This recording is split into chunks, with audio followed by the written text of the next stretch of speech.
Batu, Barada, Nikto. You must remember those words.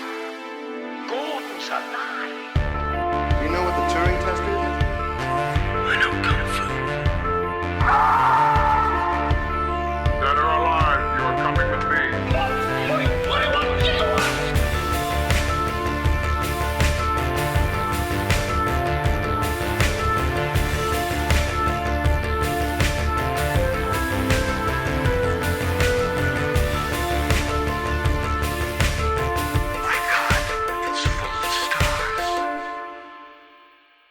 Okay, ladies and gentlemen, welcome back to Stories Out of Time and Space. I'm your regular host, Scott Weatherly, and as ever, I am joined by the fantastic Julian Darius. Julian, how are you doing? You okay? I think so. I'm running on caffeine and fumes. How about you? Pretty much the same. I mean, to be fair, as we're recording this, it's coming towards the end of the year. We're just before Christmas 2020. It's been a hell of a year. So to say you're running on fumes, and I feel the same as well. But this has been a superb second season of Stories Out of Time and Space. So Absolutely. good. It's been so long and done so many films. I went back to, obviously, we're going to review what we've done, talk about a couple of the films again, some of the feedback we may have gotten, and also we're going to do a ranking out of 10 for the films. But it feels like we've done so much, because I went back and I was like, oh yeah, we did Godzilla this season. I had the same thought. I thought, no, that can't have been the same season that we're wrapping up. Mm. And you know, I mean, it's 12 episodes instead of 10. It's not that long, but it does feel like, I think that's a sign that we've grown. You know, we have more reference points. Yeah. Oh, yeah. Because I had to go back and check, like, what did we do in season 1? The other thing is, I think when we get to the scores, this season was pretty much like, here's some of the sci-fi films we really enjoy. So I don't think we're going to get many 4s or anything like that. Although one thing that I found was there are things that we really enjoy as opposed to things that we know are classics, and we've chosen because there are things on this list that I love. But that are not, I'm not going to pretend is like, oh, that's a 10 out of 10. Yeah. Mars Attacks is what cinema needs to be. I think I'm actually going to cut that as a quote, and I'm going to put that everywhere. That's it. Mars Attacks is what cinema needs to be. Julian Darius, December 2020. The sarcasm marks have been removed from the end of that tweet. Yeah. But no, it's the same. There's a couple of films on here where I really had to think about it. Like, am I assessing this as a film, or is this my score that I'm giving it? And so, well, no, it's my score because it's my rating, so I can do whatever the hell I want. So I sort of went with that. But yeah, I'm going to run through. Let's just quickly run through the films that we have discussed this season. So we discussed Godzilla, the original, 1954, Quatermass and the Pit from Hammer, Barbarella, the Space Sex Romp, the Rocky Horror Picture Show, Videodrome, Transformers the Movie, the animated film, Bill and Ted's Excellent Adventure, Mars Attacks, Minority Report, which I've actually got some, that's caused a little bit of controversy, that one, John Carter, Dread, and we ended with Valerian and the City of 1,000 Planets. So it's a real variety, a real sort of spread of kind of films. We'll sort of have sort of our real score, and then either sort of what we personally feel that it would be. I think that's what I'm going to have, and you might have sort of like, well, this is what I think it is, but I can see somebody rating it that. Yeah. Well, a lot of mine will probably be, this is where sort of people will probably rate this mid-table, and I rate it a little higher. There's probably 1 or 2 films on this where I think people are going to go a little higher, and I'm probably going to be a little lower. But yeah, no, overall, I think it's going to be very much of the same vein at this one. It's been fun, but less of a challenge, I would say, in this series, this season. But I mean, was what let's start at the beginning there. Sort of like Godzilla, was a hell of a start because I'd seen it a couple of times, the 54. I can't remember if you said you'd seen it or not, but I know it was. No, I'd never seen it. Mm. And I grew up on Godzilla. I mean, I have seen most of the Godzillas at one point or another. But I had never seen, I guess the original just didn't get run on, Comet or whatever I watch. Yeah. So it stands, as you said, I think in the episode, so it stands you expect of a Godzilla film. You get the sort of the different eras. I know that sort of, I can't remember the call now, but the different eras of the types of films you get, and everything from the silliness of like Godzilla versus King Kong, through to the more blockbustery stuff they try to do, especially in Japan with like Shin Godzilla and Monster Island and all that kind of stuff, to the Hollywood stuff. But I still like that film. I think the 54 film is really good. I say taking the Japanese cut. Do you think you'll ever go back to it? Oh yeah, I think that. Well, one of the things that I loved about it, and we talked in the last wrap up of season 1 about movies that surprised us, and I think for me, and I sort of knew this was going to be the case going in, that because I hadn't seen Godzilla and I hadn't seen Quatermass in the Pit, that those would both, the first two, would be sort of new experiences for me and surprising. And indeed, that's the case. And Godzilla was probably the biggest surprise. I think that it is, one of the things that I love about it is that it just works as a pretty well-structured 1950s sci-fi movie. Its sci-fi elements are not, obviously they're over the top, but there's one central premise, but it's actually filled with artistic shots. It's a solid movie on its own, and I just love that. And I think that the whole sort of Gojira genre is not known for well-made movies. They're known for the spectacularism of shots of Godzilla smashing wherever it's set. But so I really, for me, Godzilla was a real surprise, and for that reason, I will go back to it because I like that genre, but I often feel that it's not, that it disappoints me, and this did not disappoint me. Yeah, it's interesting because it's so different. Because I've seen a lot of the verses, sort of, or whatever they're called in the title. It's usually like Godzilla versus King Kong or Mechazilla or King Ghidorah or whatever it's going to be. It's not often that, like you say, you go from you can watch those. You go watch the original. You're like, oh wow, it's a very different idea and premise and tone. Even they go because they lurch into sort of like campy sort of sci-fi and silliness and even comedy to an extent. But that first tone is a very, very serious film. And as we said, this in particular the scenes of sort of the destruction of Tokyo, where they see the city on fire, and you see like the thing that always stands out to me is that as we talked about was the woman, the mother with her kids, and sort of like just holding them, thinking like, well, this is it, like, this is we're about to be destroyed by whether it be the city falling apart and burning or this giant monster that's coming to destroy the city. And as a sort of satire for the bomb, the nuclear weapons, it really does, you feel that national almost catharsis with it, really. So I do enjoy it. And I think that's not limited to the Japanese experience. I mean, I think because it uses that as a metaphor, it's not just Hiroshima or even just the bombing of Tokyo and the leveling of Japanese cities. All of Europe went through that. Yeah. I mean, Europe was devastated. I mean, I'm a big fan of probably my favorite period of any film is neorealism. And neorealism is dominated by these just bombed out cities and just, the desolation of a culture either, destroying itself or being entirely destroyed from without. That sense of total devastation. today we'd say an existential threat. Yeah. No, But that comes across brilliantly. Yeah, it's a good point, Rick. So I do wonder if, I don't think it was ever aired at any point in Britain,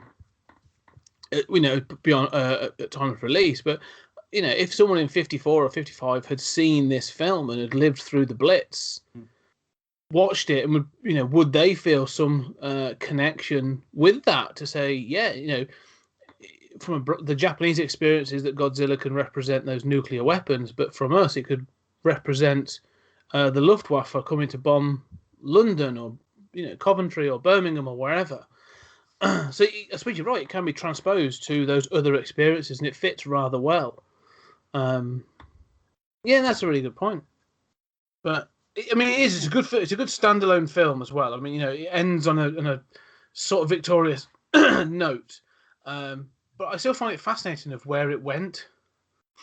Yeah, and the other thing that I like is, it's interesting because we'll do sort of more campy 50s sci-fi later. We'll talk about that. But, my favorite film in terms of rating from season 1 was Forbidden Planet from 1956. Godzilla doesn't wind up being my highest rated in this season, but I do find that stuff from the 50s that has been chosen for quality stands the test of time in a way that, it's harder to tell with more recent films sort of how you're going to feel about them in 20 years. And I think that Godzilla just feels it's well structured. It goes for some artistic stuff. It is, for a film made in 1954, 70 years ago, it just, it's hard to look away. It's hard to disengage from what you're seeing. And that's pretty amazing. Yeah, it is. And like I say, even to be watching a film sort of like 70 years later, and saying, yeah, this film stands the test of time and I'd recommend it. Not only is it a black and white film, it's in Japanese. So, you've got to, go through the subtitles. Well, there is a dubbed version, but it's one of those films of this list, as you say, it's not the highest I've got rated, but I do have it on DVD. There is no Blu-ray release in this country, which is a little annoying. Or there is, but you can only get it as a whole, whatever the first, was it called, like the Shenshi or whatever the first era was. I don't really want the whole. It's like 54 to 73, and I'm like, I don't want those. I just want that one. But yeah, no, it definitely sort of stands up. So I rated it a 7.5. That's exactly what I gave it. Oh, brilliant. 7.5. Well, you're right for once. Yeah, I think there'll be a couple we might differ on, but that's definitely. Sure.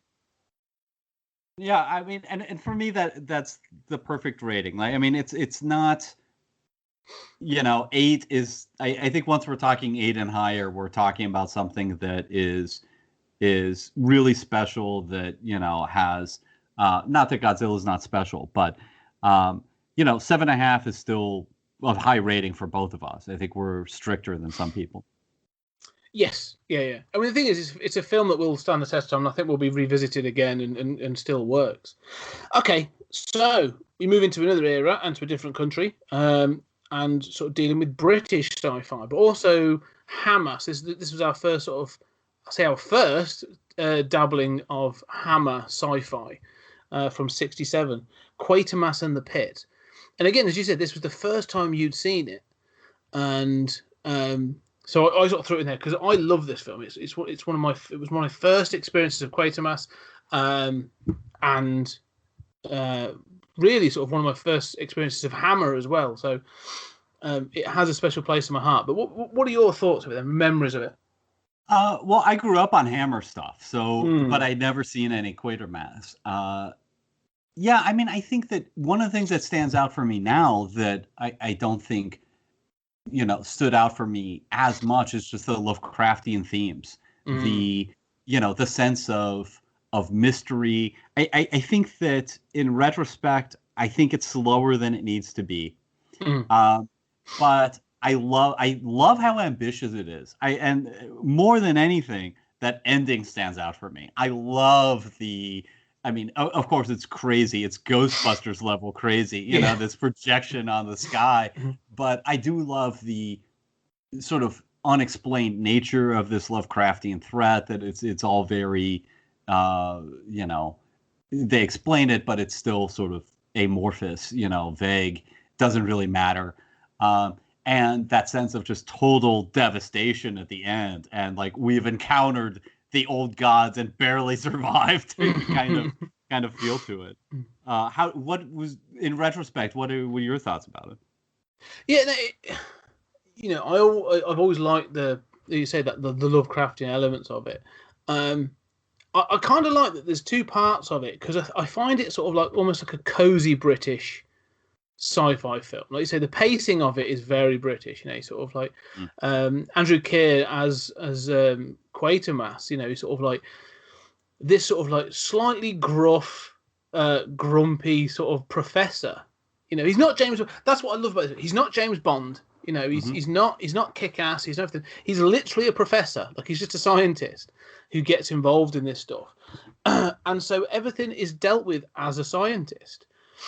And so it is a bit slower, because they sort of go, oh well, we've got to figure this out. We're going to do this. We're going to that. And I like the fact that, say, what you, and I think we both talked about in the show at the time, was it's not so much anti-military. But it's not like rah military. It's not like, there's aliens, we better shoot the darn things. It's like, no, we're going to dig them out. We're going to do these experiments, and we're going to figure this out properly.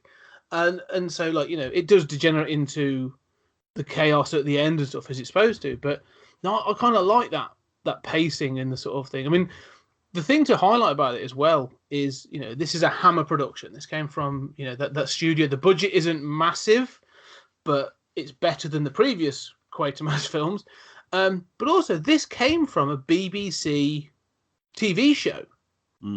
It's a 4-hour, or so it's 4 episodes, I should say. So a 4 episode, I think each episode's like 40 minutes. TV show that was produced in 1955, 56.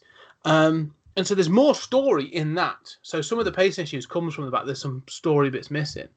But I just like the fact that, say, this British thing of like, no, we're going to respect science, and it's going to be like, it's going to be lauded and stuff, and it's sort of, it's just, yeah, it's quite a cozy film to me. I kind of enjoy that. Yeah, I do like those themes about respecting science, and I mean, I do think that when I watched it the first time through, I kept thinking, when is Quatermass going to be revealed to be like, you know, from an alien planet, or, you know, like have some sort of superpower, and it's sort of like, no, he's just a scientist, he's just a guy, and that is very refreshing. Well, it's always that thing, isn't it? Sort of like, I'm a scientist, but I'm a former Marine, or you know, or something like that. It's like I'm currently watching the Jack Ryan series on Amazon. It's sort of like, I'm a CIA analyst, but I'm a former Marine, so I can do all this kick-ass stuff, and you're like, oh, okay, that's got to happen. But there's, like you said, there's none of that in this. And if anything, at times, like, Quatermass is genuinely scared. Mm-hmm.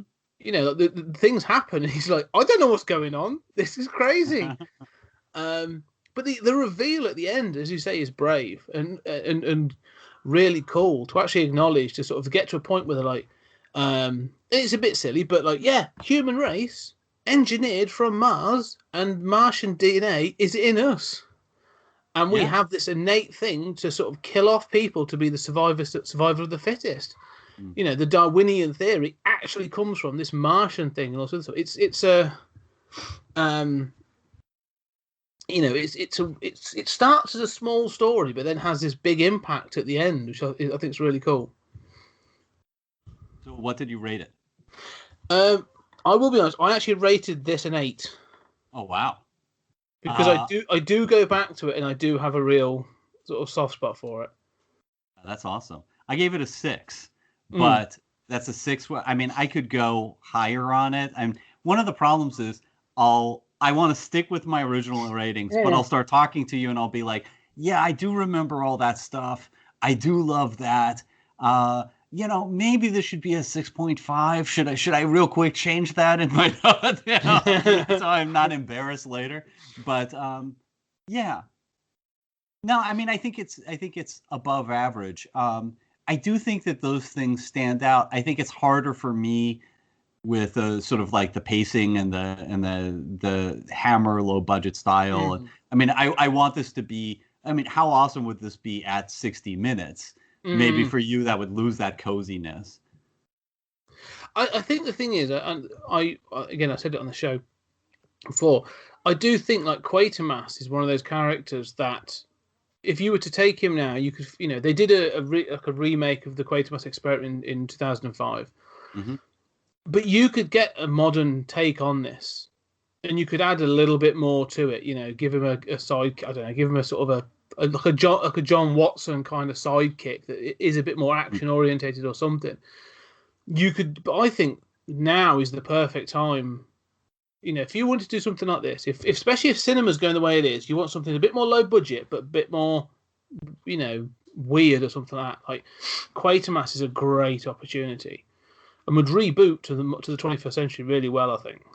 Well, and I do want to chime in defense of Quatermass, so that if you're American and you are familiar with Doctor Who, you like sort of BBC productions, you've seen some of the old stuff, some of the new stuff.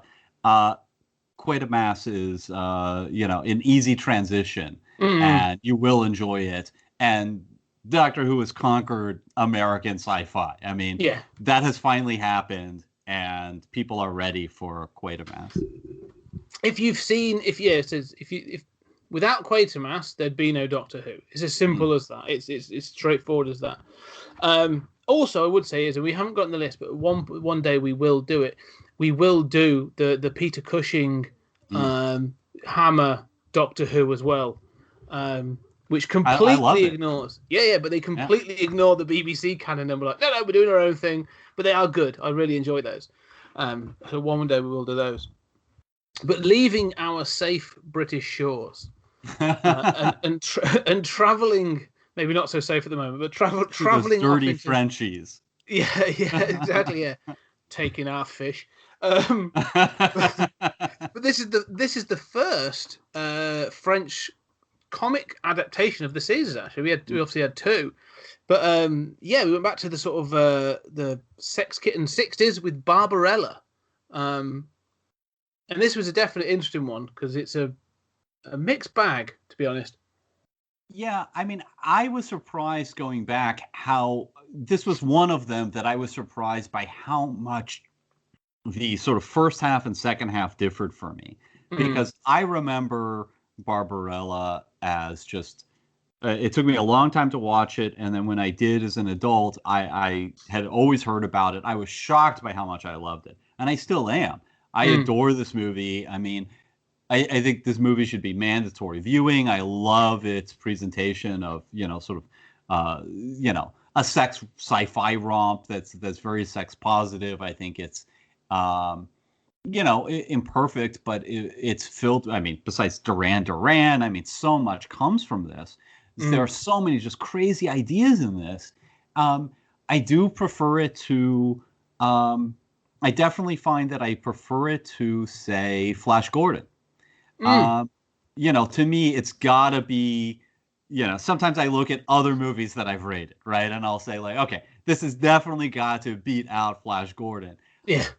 This is one of those cases where my heart tells me Barbarella, like that is an 8 or a 9, no problem, but my head tells me, maybe not, it's a little, even the stuff that's really cool that they went for, like the sort of, her sort of stripping out in the beginning. It's clever. It's a good title sequence, but you're not exactly fooled that it was shot in 0G, right? What are your thoughts? No, to me, it's almost like I would call it almost like a period. If you're gonna watch this in a period of life, you watch it when you're a student. To me, that's this is when you're going through that sort of experimental phase, or you sort of mid to late teens. That's when you can watch this film, and you're not going to be worried about plot a whole heck of a lot. And this happens and doesn't have a great deal of consequence, or like this thing gets dropped or whatever. And like you said, the film clearly is in two halves. watch it when when you're a bit younger and just enjoy it and take it in for what it is. And I remember doing that, but when you come back to it, it looks great. Like it, some of the set design and the costume design and everything else is really cool. Like they've really sort of gone, for want of a better phrase for the 60s, far out. Like the interior of her ship is a shag carpet, not just the floor, everything. All the way to like the simple designs at the end, like the end of the scene is just a black, almost like a completely black studio with some like lit, I don't know, fiber optic grass or something. Oh yeah.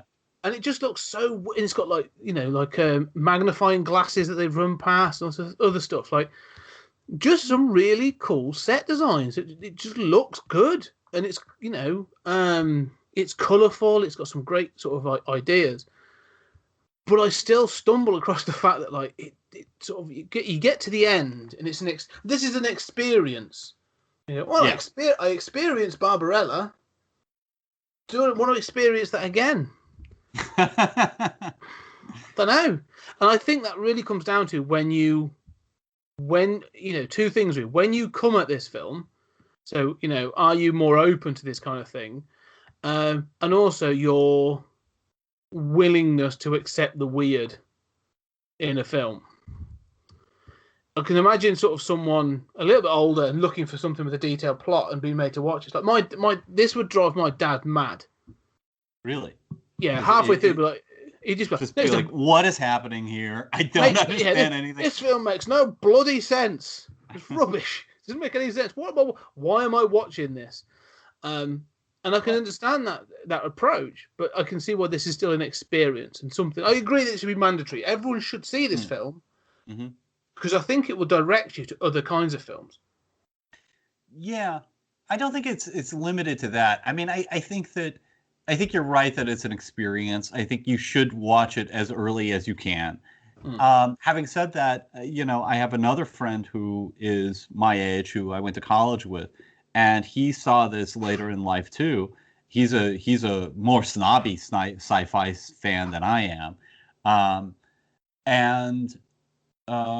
he's the one who introduced me to like Stalker and all the Russian stuff, and he loves Stanislaw Lem, and he loved this too, and saw it later in life too. So.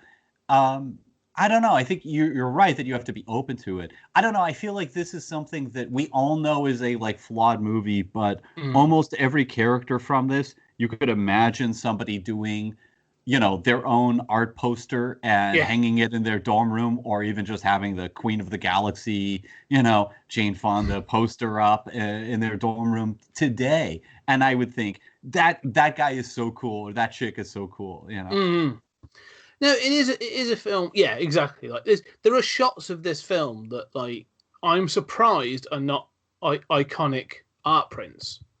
Yeah, because you watch them and like on the screen, I'm like, how have I not seen? Because there are certain films where you go, well, that's an iconic shot. Everybody knows that shot. I may not have seen the film, but I know that shot. And there are bits in this film where I'm like, how has this not appeared elsewhere? Because it's It's shot incredibly well for the most part, and there are some really cool shots. But the other part I say is, I think as he says, the tone is that's the problem I had with it, is the tone is a bit all over the place. That is true. And they try to insert comedy again. I can't get past the fact that like because this was like an Italian sort of film made with an American star, and at one point their password is a Welsh town. Right.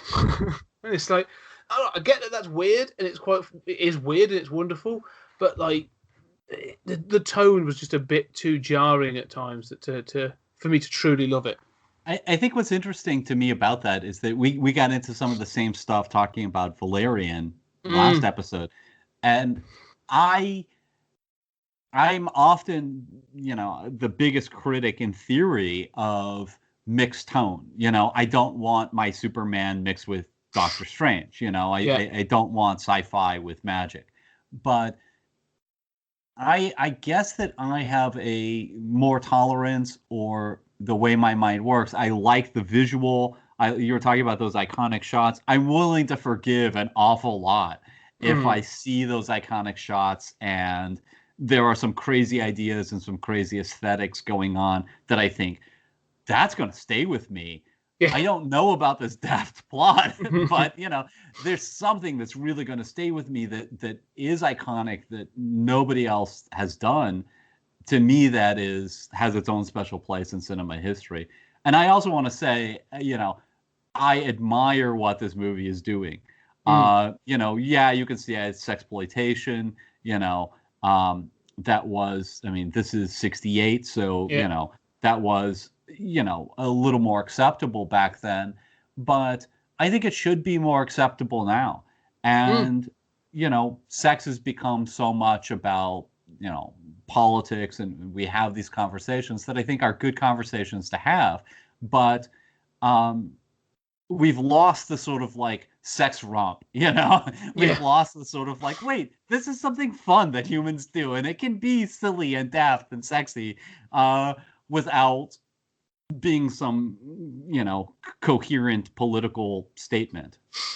Yeah, and I think you mentioned Valerian there, and we said about sort of how we would score, scoring these, your personal score versus is it a good film. Barbarella sits with me, stays with me better than Valerian, and it's a shorter film, and also it comes down to that thing again we talked about chemistry, like,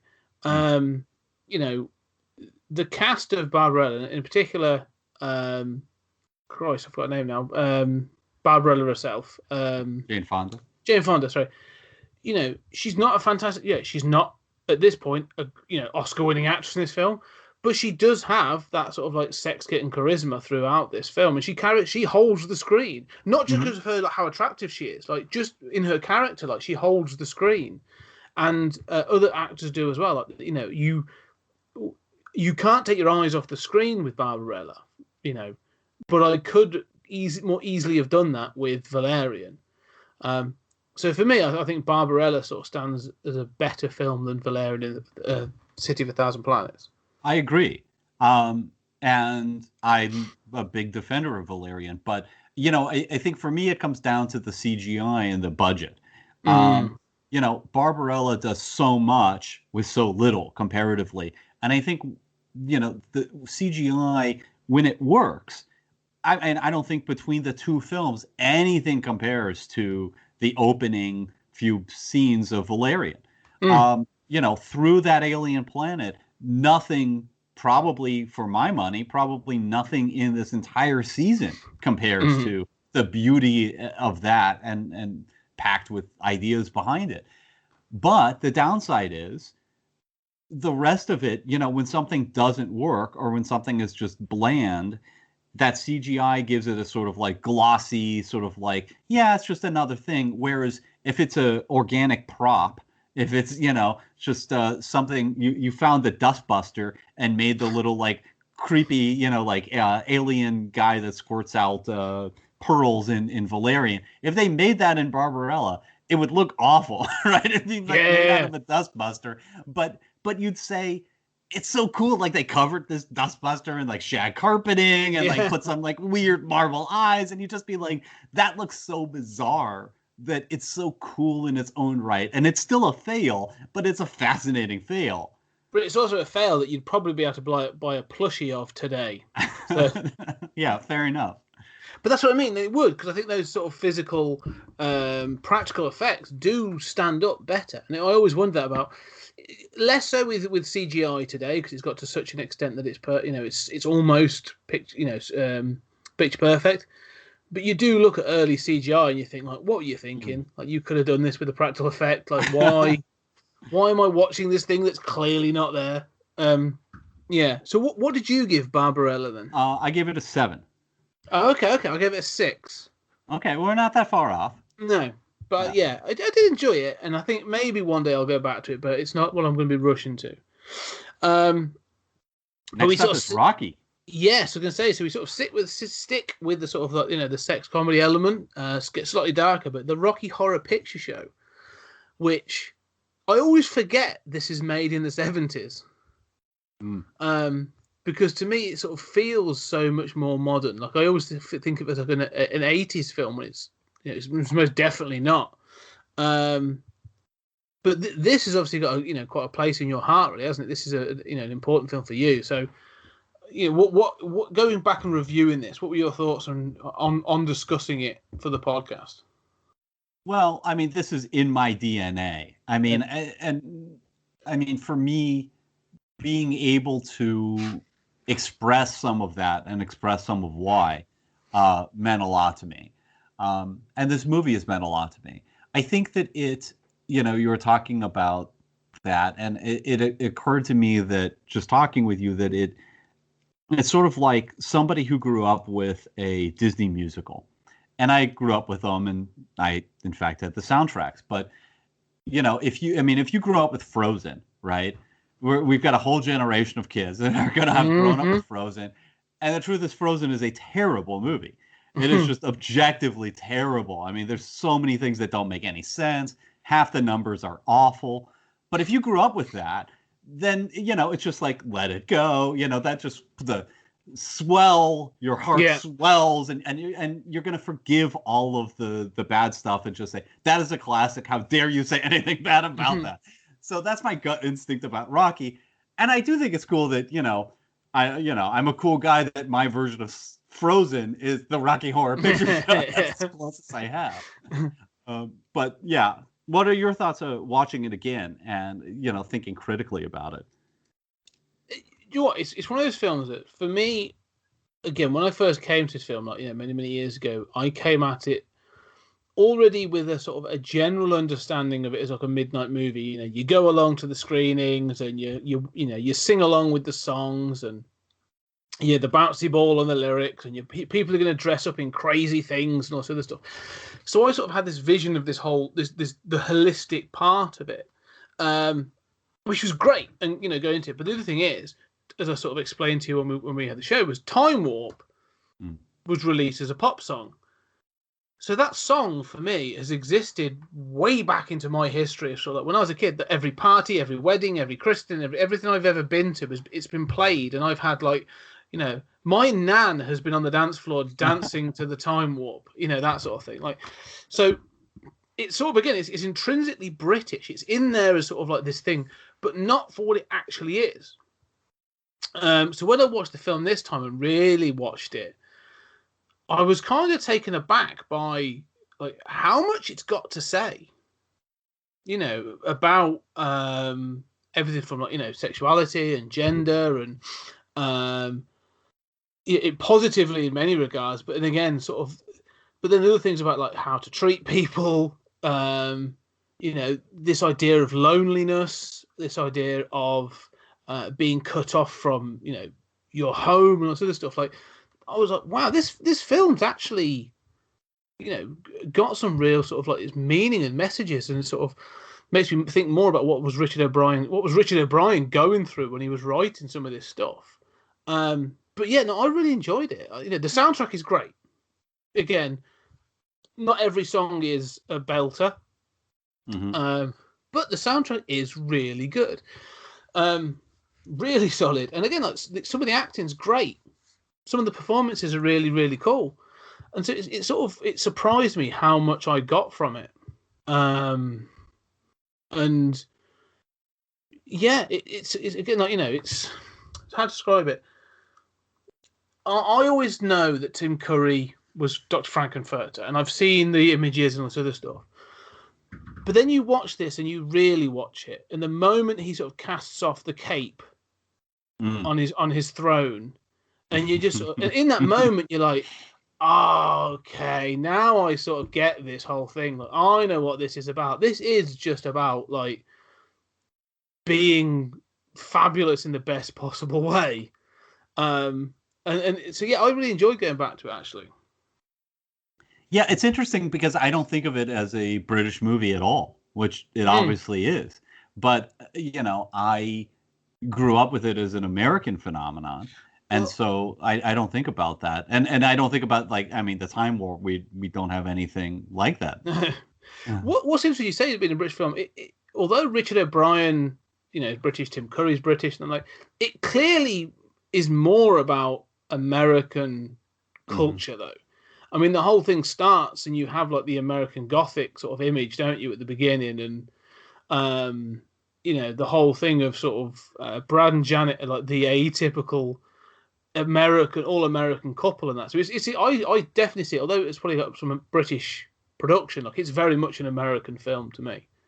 Yeah, and having been in the Midwest, I mean that, I'm in the Midwest right now. I mean, that's very dear to my heart, and I think that I mean, if anything, I was sort of, I don't know that I was raised with, but I certainly developed a kind of contempt early on for the Brad and Janets of this world, the sort of, milquetoast, uninteresting types. But yeah, I mean, I like what you're saying about thinking about what Richard O'Brien was going through. And I think that this is a movie that, if anything, it's more uneven than I remember. I remember the highlights. I remember the iconic stuff. I think it's more remembered than Barbarella.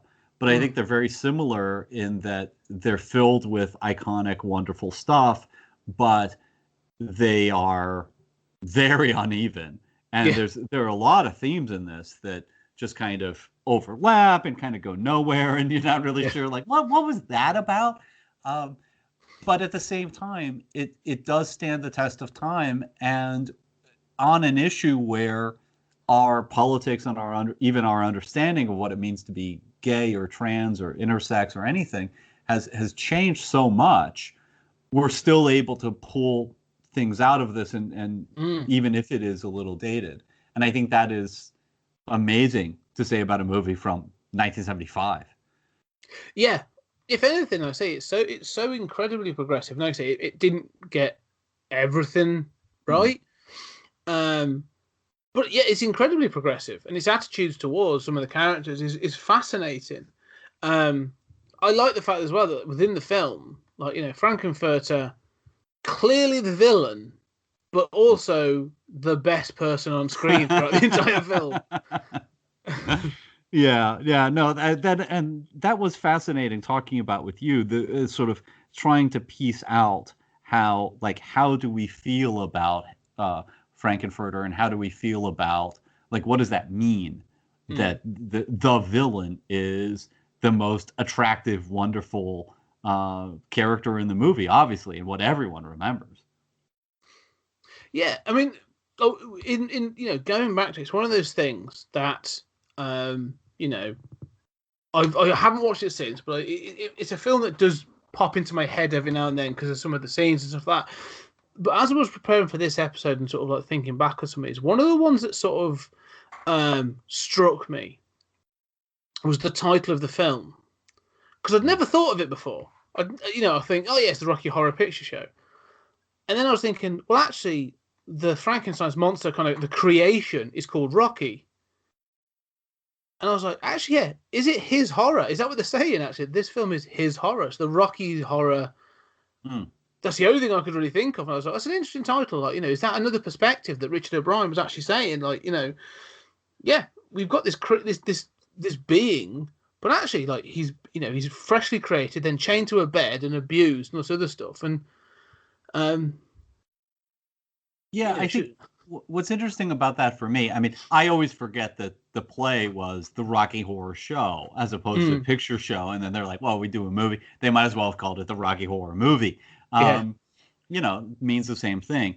But for me, I encountered it as the Rocky Horror Picture Show. So that's just, and in fact, if anyone references the Stallone movie Rocky, I, of course, instantly assume they're talking about the Rocky Horror Picture Show, that's a crossover that I think would, should have happened, but oh well. Oh, I mean, we need to CGI Tim Curry into, every movie. That's true. We need just Tim Curry and everything. When we go back in time and we CGI out all the cigarettes from old movies, we'll just insert Tim Curry at the same time. Yeah. I'm up for that. So what did you rate this one? I actually gave this a 7. Exactly what I gave it. Because I do think, like, it's a film. it's also one of those films like the better quality you get this on, the sort of like everything comes through, and I'll say some of the Blu-ray releases as well have got some really cool features. So if you do like this film, like there are some pretty good editions of it out there. But going from the weird to the weirder, like we really spent a really period of like going through some weird stuff. We jump into the 80s and talk about picture shows. We go to Videodrome, and James Woods and the New Flesh. This again was another me revisiting something I hadn't watched since university, and so it was a bit like an eye opener. I'm like, oh yeah, this is weird. This one.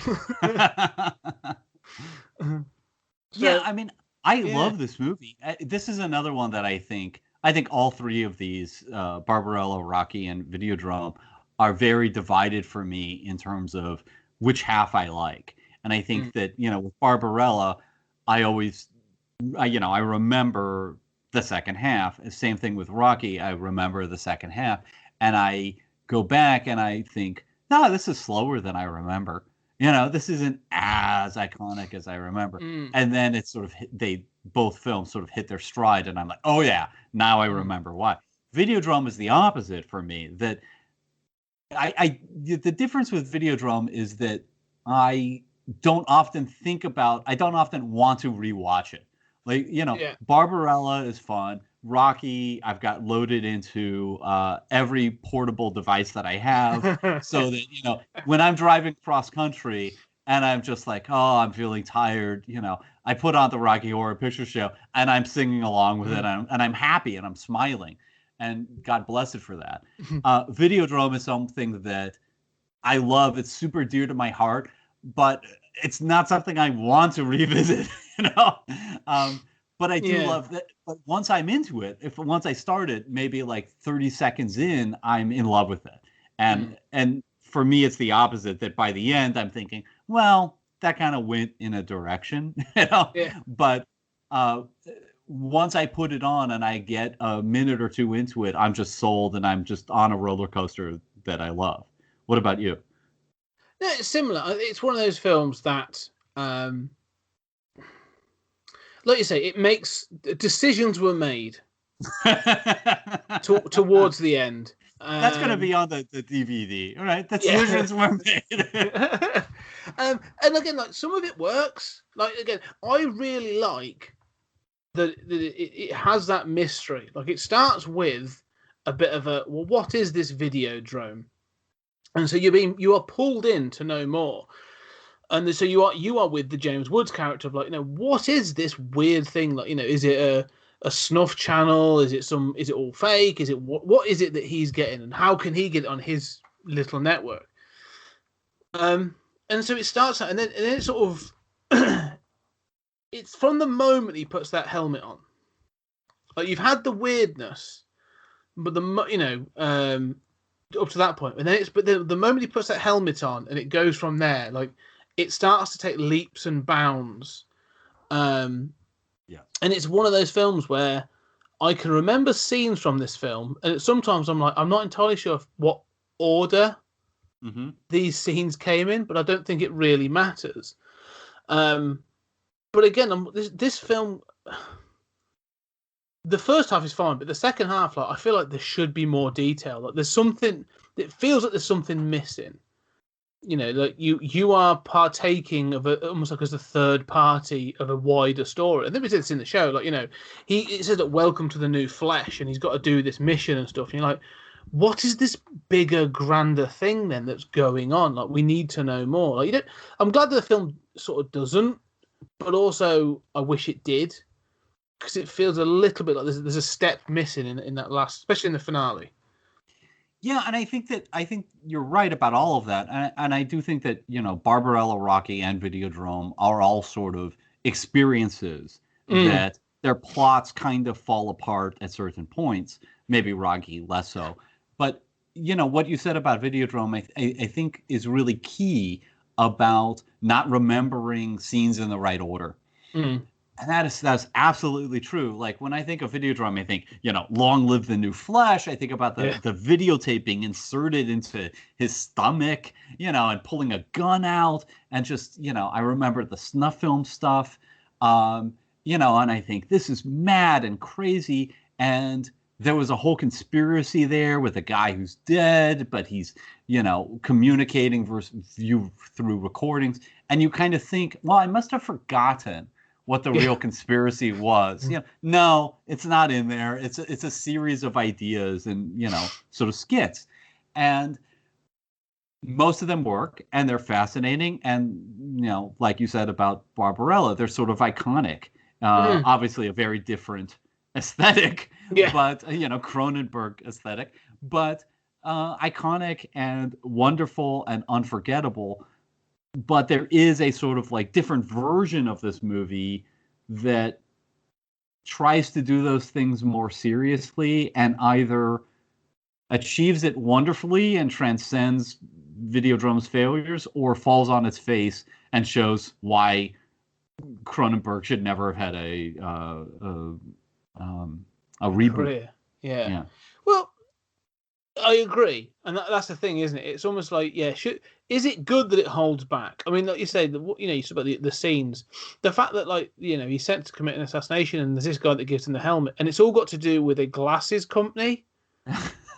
Why? At no point are you like, I'm fully expecting like some villain monologue at the end to give at least a snippet of like, we're going to use glasses to do mind control things. Like it's going to be like a They Live kind of thing. Mm-hmm. No, never comes up. Never gets explained.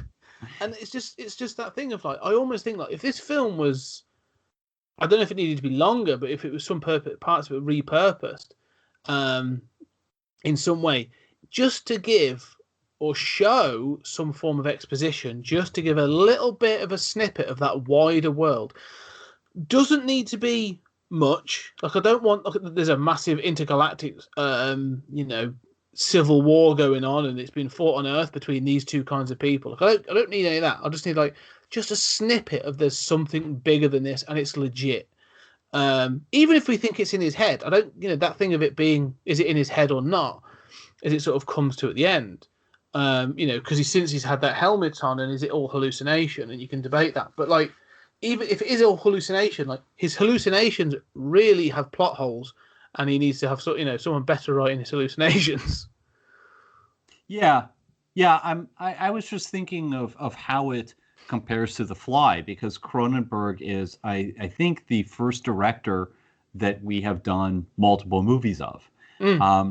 And I think that when you make that comparison, the sort of, obviously, they're from sort of the same period generally in Cronenberg's career, and it's the period that he's most known for, where people, like in Rick and Morty, when they go, it's a Cronenberg monster. Yeah, it's from this period, right? It's not like a history of violence, Yeah. But it's remarkable how unconcerned with plot this is, and how very concerned with plot The Fly is.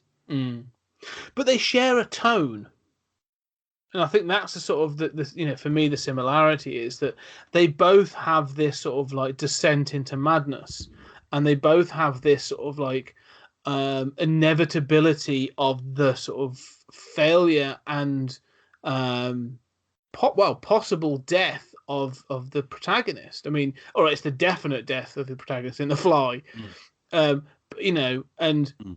whether or not the end of Videodrome is actually his death is debatable, but I don't know. They definitely have this sort of like descent of you starting with grand ideas. I mean, I'm not going to say that Brundle and James Woods' character have similar aspirations, but it is this thing of doing better and getting hold of something better. So even, I can't remember the character's name now, but James Woods' character acknowledges it. Like, look, we're just this crappy little network. If we want to get bigger, we've got to have this stuff on to go do this other stuff.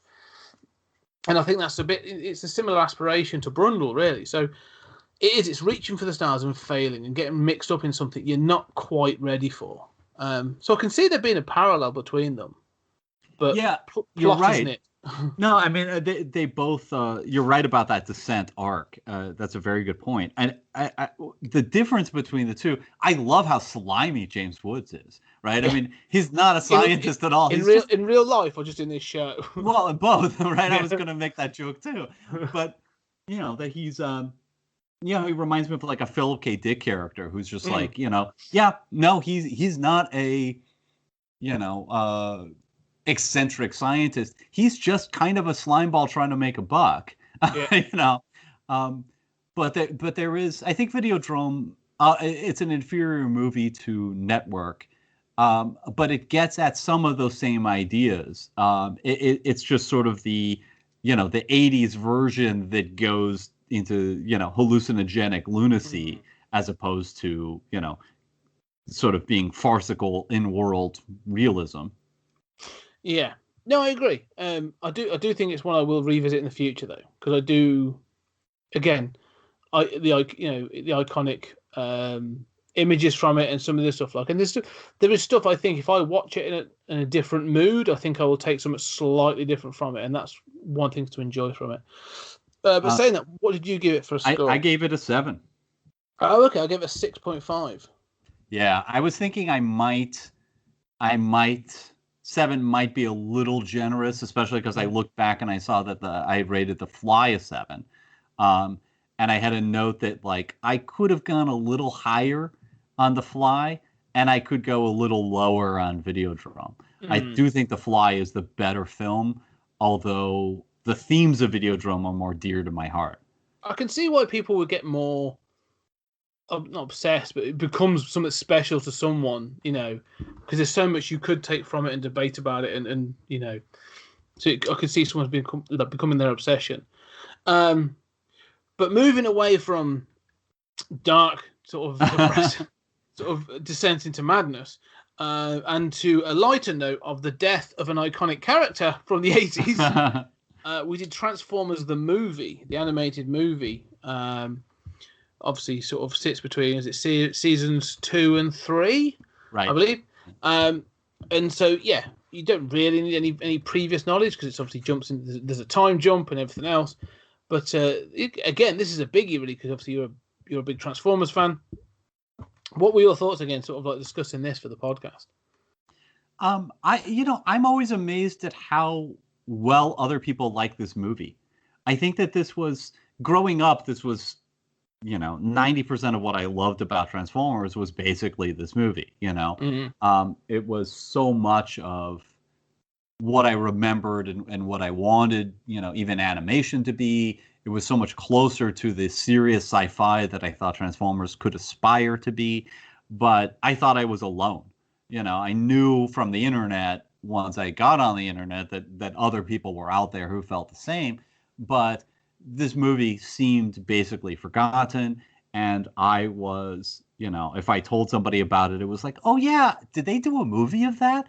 And of course, now we live in a different era in which, we've had all the Michael Bay films and people remember Transformers, which wasn't always the case. And also this movie is available and strangely has come to be beloved. And I'm amazed by how other people, when they see this, are like, yeah, actually that's, it's got its flaws, but it's got a good soundtrack and it holds up. Yeah, no, I'd agree with that. I mean, I think the thing as well is saying it holds up. I mean, the music in itself, there's several songs in this that, the Vince DiCola sort of soundtrack and all this other stuff is really cool. But the thing for me that going back to this and watching this again with that critical eye and sort of starting to think about it was the quality of the animation for the 80s. I love 80s animation, and there's a sort of in my head I always get the sort of the 80s explosion. So when things explode in, whether it be because these were all like Korean animation houses, weren't they? A lot of this stuff was done from. The way they draw an explosion is a very specific way. It's almost anime-ish. I've seen it in other anime, but I love it. It's just such a cool thing, and you see it in this film quite a bit. It's that ball explosion that then goes out, sort of like there's a little delay, and then it boom. and you see all that. But then the start of this film, literally starts with the destruction of a planet, and I was like, oh yeah, no, this film starts brutal, and for the first 20 minutes continues to be brutal. Like, it's a kids' film where they want to sort of set you up and say, we're going to kill this entire planet, and then we're going to kill all your favorite characters, and then we're going to go off to have some fun around the galaxy. And it was just sort of kind of shocking. I was like, oh yeah, Christ, this film gets a bit dark, but it looks great doing it. So, I really do enjoy this film. I think there's a lot of fun to be had here. I think that beginning sequence has stuck with me so much. I love that beginning sequence. I love how it's absent of dialogue. I love the animation. I love everything that you just said. Yeah, and the other thing that I would say is it goes for it, right? Like, a lot of, we were talking about Quatermass and sort of like that ending, how, you see the budget there, but they go for it, right? And I love, there's stuff in Transformers where it's like, they landed on, when they land on Quintessa, and it's like, oh, I guess every planet is robotic, like, yeah. And they did some stuff on like that on the series too, where it's like, oh, I guess the fish transformed too. It's like, but it's such a weird aesthetic. It's such a weird. It's beautiful. The animation is beautiful, but it's just a weird sort of like world that this movie inhabits. And I think it compares favorably to like Heavy Metal, which we got to do at some point. And to a lot of other animation from the period, even though it's a spin-off of a cartoon show that begins, in the middle of a cartoon, and the whole point of the cartoon was to sell toys that were themselves repurposed from, different toy lines in Japan, and they could just slap them together and create a mythology out of Marvel, and, sell them to American kids like hotcakes, and damned if it worked. Yeah. But strangely enough, that mythology that they built, I mean, that story nobody should remember that toy line, right? Nobody should remember the dumb stories they came up to slap these toys together and sell them to, kids like me. Yet somehow that dumbness flowered into Transformers the movie, which, again, this is one that, like, in my heart, this is like a 9 or a 10. I mean, few movies have influenced me more than this. Having said that, yeah, I mean, all the stuff, like, if this is Star Wars, I'm like, yeah, how did you get from this point to that? I guess, this planet is on the way. Yeah. None of that stuff makes any sense. How did they all, I hadn't realized until I watched it for the podcast, how everybody knows what everybody else is doing at all times. Like, but they never communicate. Right, exactly. It's just like, to get the plot moving, and a lot does happen in an hour and a half, but to get that plot moving, they just constantly have to know what each other are doing. So for me, this is a 7, sort of bracketing my heart, breaking my heart. Putting aside, trying to be unbiased, it's a 7 for me. What about you? I give it a 6.5. I do really enjoy this film. I really do. Like, it's great fun. And the death of Optimus Prime will always, bother me when I watch it. But like you say, there are weaknesses in this film. The trash planet, and it, like you say, it sort of lulls a little bit in the middle when they're sort of filling it, and it's clear they're like, we've got these other toys we want to throw in at some point. But on the other side, like, there are scenes in this that are just out and out awesome. So, like, even the introduction of Galvatron, when he sort of Starscream is crowning himself, and you have that whole scene where he basically kills Starscream and crushes the crown, and you're just like, yeah, no, I've forgotten. This film's brutal. Yeah, that's right. They're going to just kill anybody. That's fine. So there is stuff in this that really stands out. But like I say, yeah, I think 6.5 for me, sort of like, it's. I will definitely go back and watch this again. Like, it's definitely. The scene that sticks out for me, just before we go on, like that, about the brutality, even more than Optimus Prime, is the invasion of that shuttle with Yes. Megatron, where it's just like Yeah. they rip a hole through the wall, and you watch characters that you love just falling down with their eyes smoking, and you're like, wait a minute, he's dead, isn't he? Yeah. You know? Yes. And then that's sort of such heroic nonsense as he just Yeah. caps a guy. Boy, that brutality, that is the one that I sort of tear up more now from that than I do Optimus Prime for some reason. Yeah, but it's a good film. I do enjoy that. But again, still sticking with this sort of this 80s mentality. We and sort of, well, for me, I often forget this is an 80s film because I associate it with more heavy metal, which and the aesthetic seems early 90s to me. But Bill and Ted's Excellent Adventure from 1988. Recently we've had a sort of a Lego sequel. We've had sort of Bill and Ted Face the Music. Still haven't seen it yet. But this, for me, going back, it's one of those sort of, it's just one of those films that just exists as sort of like, yeah, it's great. I'm just there. Like, it's not sort of like, there's just films in my life that I'm just like, yeah, I watched that film. I like it. I don't know what the problem is.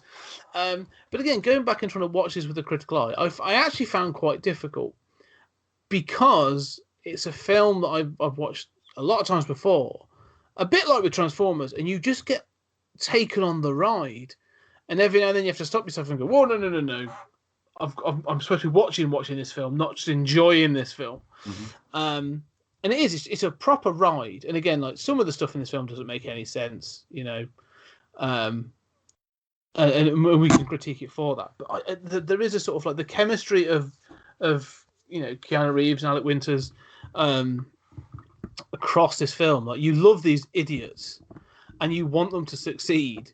And so that, and when they do the finale, which again, like, makes no sense that they're doing a history demonstration to an auditorium of like tens of people, is bizarre. But like, I'm with it. It seems to earn that finale for me. But yeah, what are your thoughts? No, me too. The thing that I'm amazed by about this movie is how genuinely good it is. Look, Transformers the movie, Rocky Horror have meant so much more to me personally. They're in my DNA in a way that Bill and Ted aren't. I probably went, 15 years without seeing this movie. Coming back to it, it is just a good movie. And I don't know why, except that it is fast-paced. All of those problems that you point out, they are there, but you don't care because the chemistry's there, and then it hits the point and moves on. And maybe the worst moment is the sort of like, I forget, Ted's dead, with the medieval stuff that kind of like goes on and drags a little. That's like the one time that I ever felt the movie dragged, and it just, but what does it drag there? Like, 60 seconds? Mm-hmm. And I think this is one of those movies that, I would compare it to sort of Back to the Future, where Back to the Future has tons of plot problems, but it is, just like a pitch perfect movie where, you're just along for the ride. Everything works. You don't care about those plot problems. I don't think this is as good, but it has that same sort of forward propulsive momentum, and just every scene works for what it's doing. Yeah. And, there are sort of, you can nitpick, as you say, you can nitpick this film to bits. Like, I always think of the fact that they're clearly indicating that Beethoven is deaf when they take him from his home, yet he then goes on to play an electronic keyboard with have no vibrations. But I'm not bothered by that. Like you say, it's a little very minor nitpick. But like you said, just the fact that this film has a montage of historical figures running rampant in a shopping mall that includes, I think it might be yourself that pointed it out, but there's includes a scene where Sigmund Freud gets rejected by two girls, and whilst he's been rejected, his corn dog drops down and stuff like Yeah. just silly little things. And I agree. I think they just we talked before, but a lot of these films like they just go for it, and I think there's an element of this film where they're like, look, this is either going to live and die on its sort of. If you need to love these characters, if you don't like the characters in this, none of this works. You know, if you get irritated by Bill and Ted, then this film will fall flat very, very quickly. And I think just because of them characters, the chemistry of them, and then who else they bring in, I just think it's just I'm just so taken on by this film. I am too, and it's interesting to me that I probably was less taken by it in 1989. That you said if you're annoyed with Bill and Ted, I was probably 25% annoyed with Bill and Ted in 1989, and now it's like look, I mean, I probably had twice their IQ, but I was still just stupid kid. I mean, they're still just stupid kids, and we were all stupid kids, and I am able to let go of some of that and just be charmed by it. And the other point I wanted to make is that, all of the discussion that we had on the previous episode about Valerian and sort of like how my brain doesn't work the same way about character, it does here. Yeah. And, I am just charmed by those characters. I'm charmed by the charisma of those actors. It is amazing how much that carries the film. And the difference that casting makes, and the difference that timing makes, and the difference that editing makes. Yeah, totally. I mean, I think this is actually exactly what I was saying about Valerian. In that this film centers on Bill and Ted, like they are 80% of this film, and there are a lot of other films like this. I suppose it's the same as like the Blues Brothers. If you don't like Dan Aykroyd and John Belushi being the Blues Brothers, then you're not going to like that film. And the same with Bill and Ted. Like, if you're going to be taken along by this, and their performance and their sort of dim-wittedness is going to entertain you, and you're going to see them as the sort of the lovable idiots, then you will accept this film on its own terms. I mean, the things we said, like the fact that actually Alex Winter's character, I never remember which one they are, but Bill. He's actually smarter than he always lets on, because there's always these little, like, he answers questions, and even my favourite one at the end, when sort of Freud at the end says, "Do you want some time?" He's saying, "I've just got a slight Oedipal complex." Yeah. And little jokes that really good. Like I say, I think it stands up. Like, one of the concerns of sort of comedies and stuff from the 80s is that it's race, sex, and gender politics doesn't age well. And so you get that sort of like, oh, this feels a little awkward. There's none of that, because there's almost like a naivety to this film. Like, none of that matters in this film, because they're not bothered by any of that. And at one point I was worried. I thought, like, is the Missy stuff going to come across as creepy? Right. Not really. It comes across like you feel as awkward as Bill and Ted do about it. As you know what I mean? So it's almost like it's not creepy. It's just a little bit like, oh, that's awkward. So yeah. Well, I'm a huge fan of sort of 80s comedy and sort of 80s comedy that seems to like encapsulate the period. I mean, I still think of movies like License to Drive. I'm the biggest fan of Back to School of anyone I know. I love that stuff. But you're right. This has a lot of that vibe. But it works at a much higher level. It doesn't get drugged down by the slow scenes, and it also doesn't have that kind of like squeamish, oh yeah, that hasn't aged well kind of moments. The other interesting thing is, why did this sit on the shelf for like 2 years? Yeah. You can sort of see, like, from an objective point of view, the plot has problems. These are unlikable, dumb guys. Neither of them have, any bank. Rufus is not going to carry the movie. But it's funny that somebody looked at this and said, this is such a, cluster F that I'm not even sure how we can release this. And now here we are watching it saying, this is actually a good movie. Yeah, yeah. So what did you give it then? So I gave it an 8. I gave it a 7.5. Yeah. Wow. Well, so you gave it so your highest so far is Quatermass. Yeah. And Godzilla and Bill and Ted are both tied at just under that. And my highest so far is Bill and Ted. With Godzilla just under. We've got some biggies coming up, so we shall see. But yeah. Well, speaking of biggies that are definitely going to blow our rating system apart. Right up is next is Mars Attacks. I mean, a cinematic classic if ever there were one. This one's really weird because this was sort of like there are 2 films and they came quite close. There's been 2 films as of the recording of this episode where we've had feedback from online where people have gone, I'm not sure I agree with what you've said. And it's been quite sort of divisive. I enjoy Mars Attacks, but I fully understand and appreciate that it's not good. You know what I mean? But again, is it a film you have to meet on its own terms? Is this Tim Burton's Ed Wood movie? Like, are you supposed to watch this in tandem with his film Ed Wood? There's that sort of mentality with it as well. It's this is a good. I think this film's fun, but I'm not. Again, having watched it and talked about it, I'm like, yeah, I'm probably not going to go back to it for a long time now. I'm not sure. What about you? Yeah, I sort of feel the same way. I do think it's something you have to meet on its own terms. I mean, I do think it is, I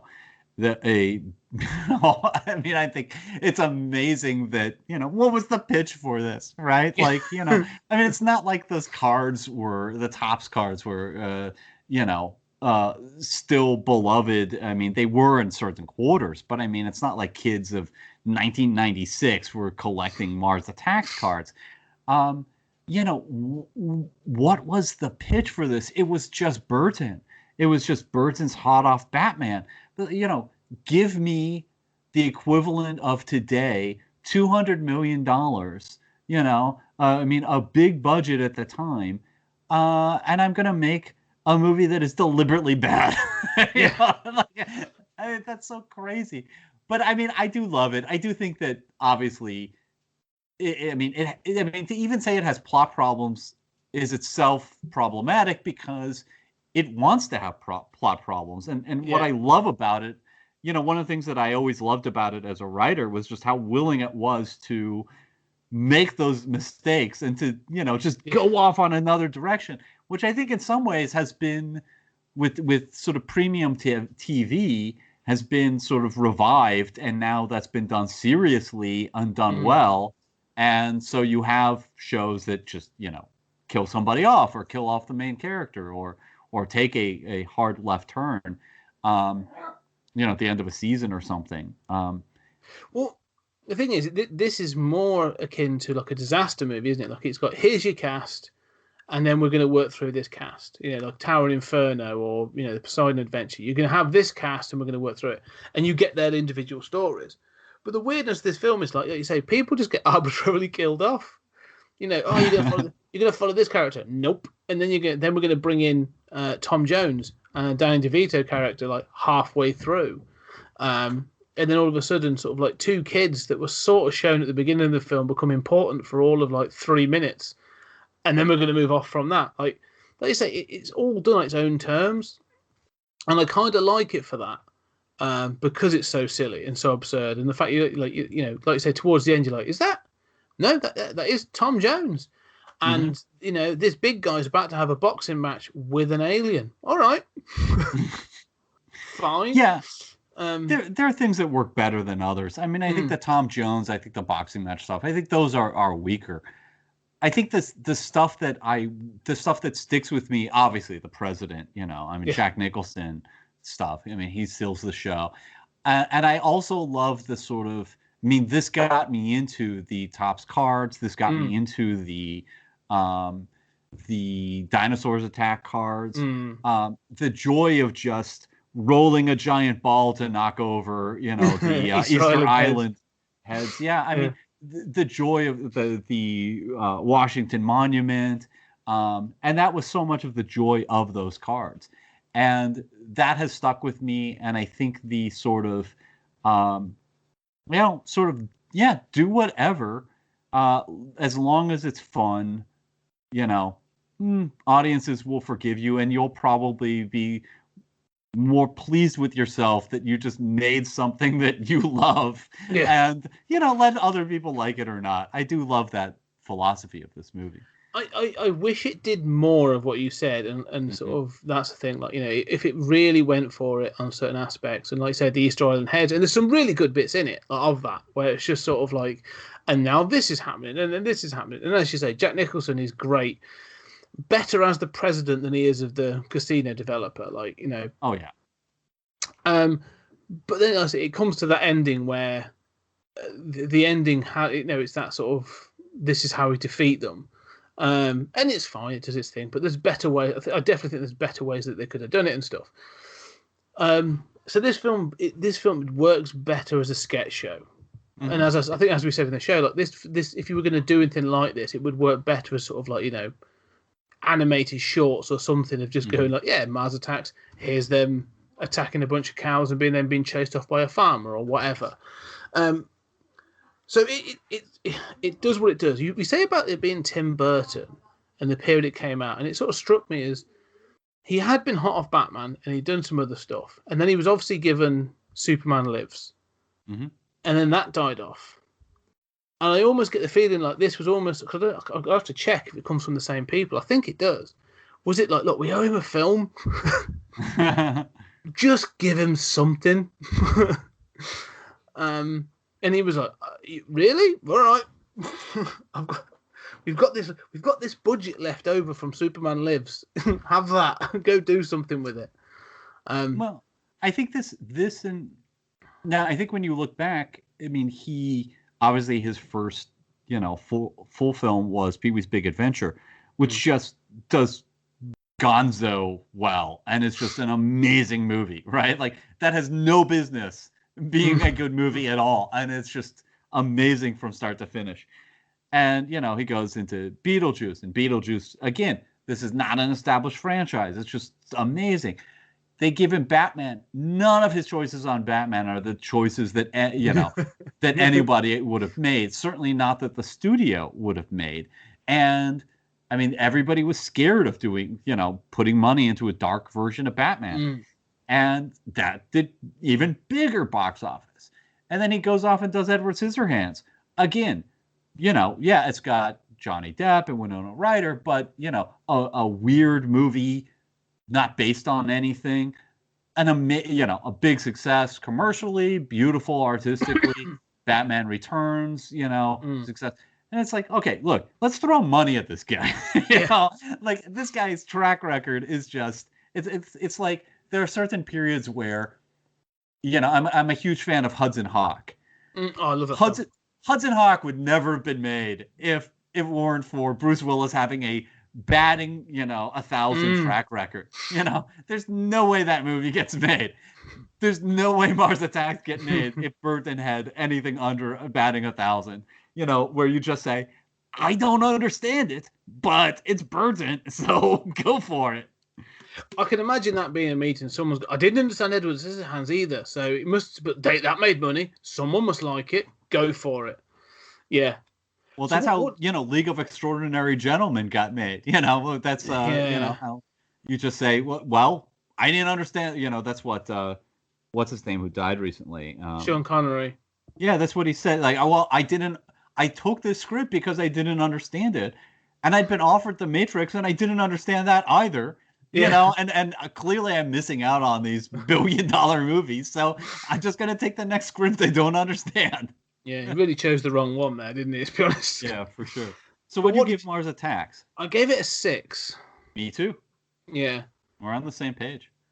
It's definitely good. This one, the next one, though, we'll jump forward to 2002's Minority Report.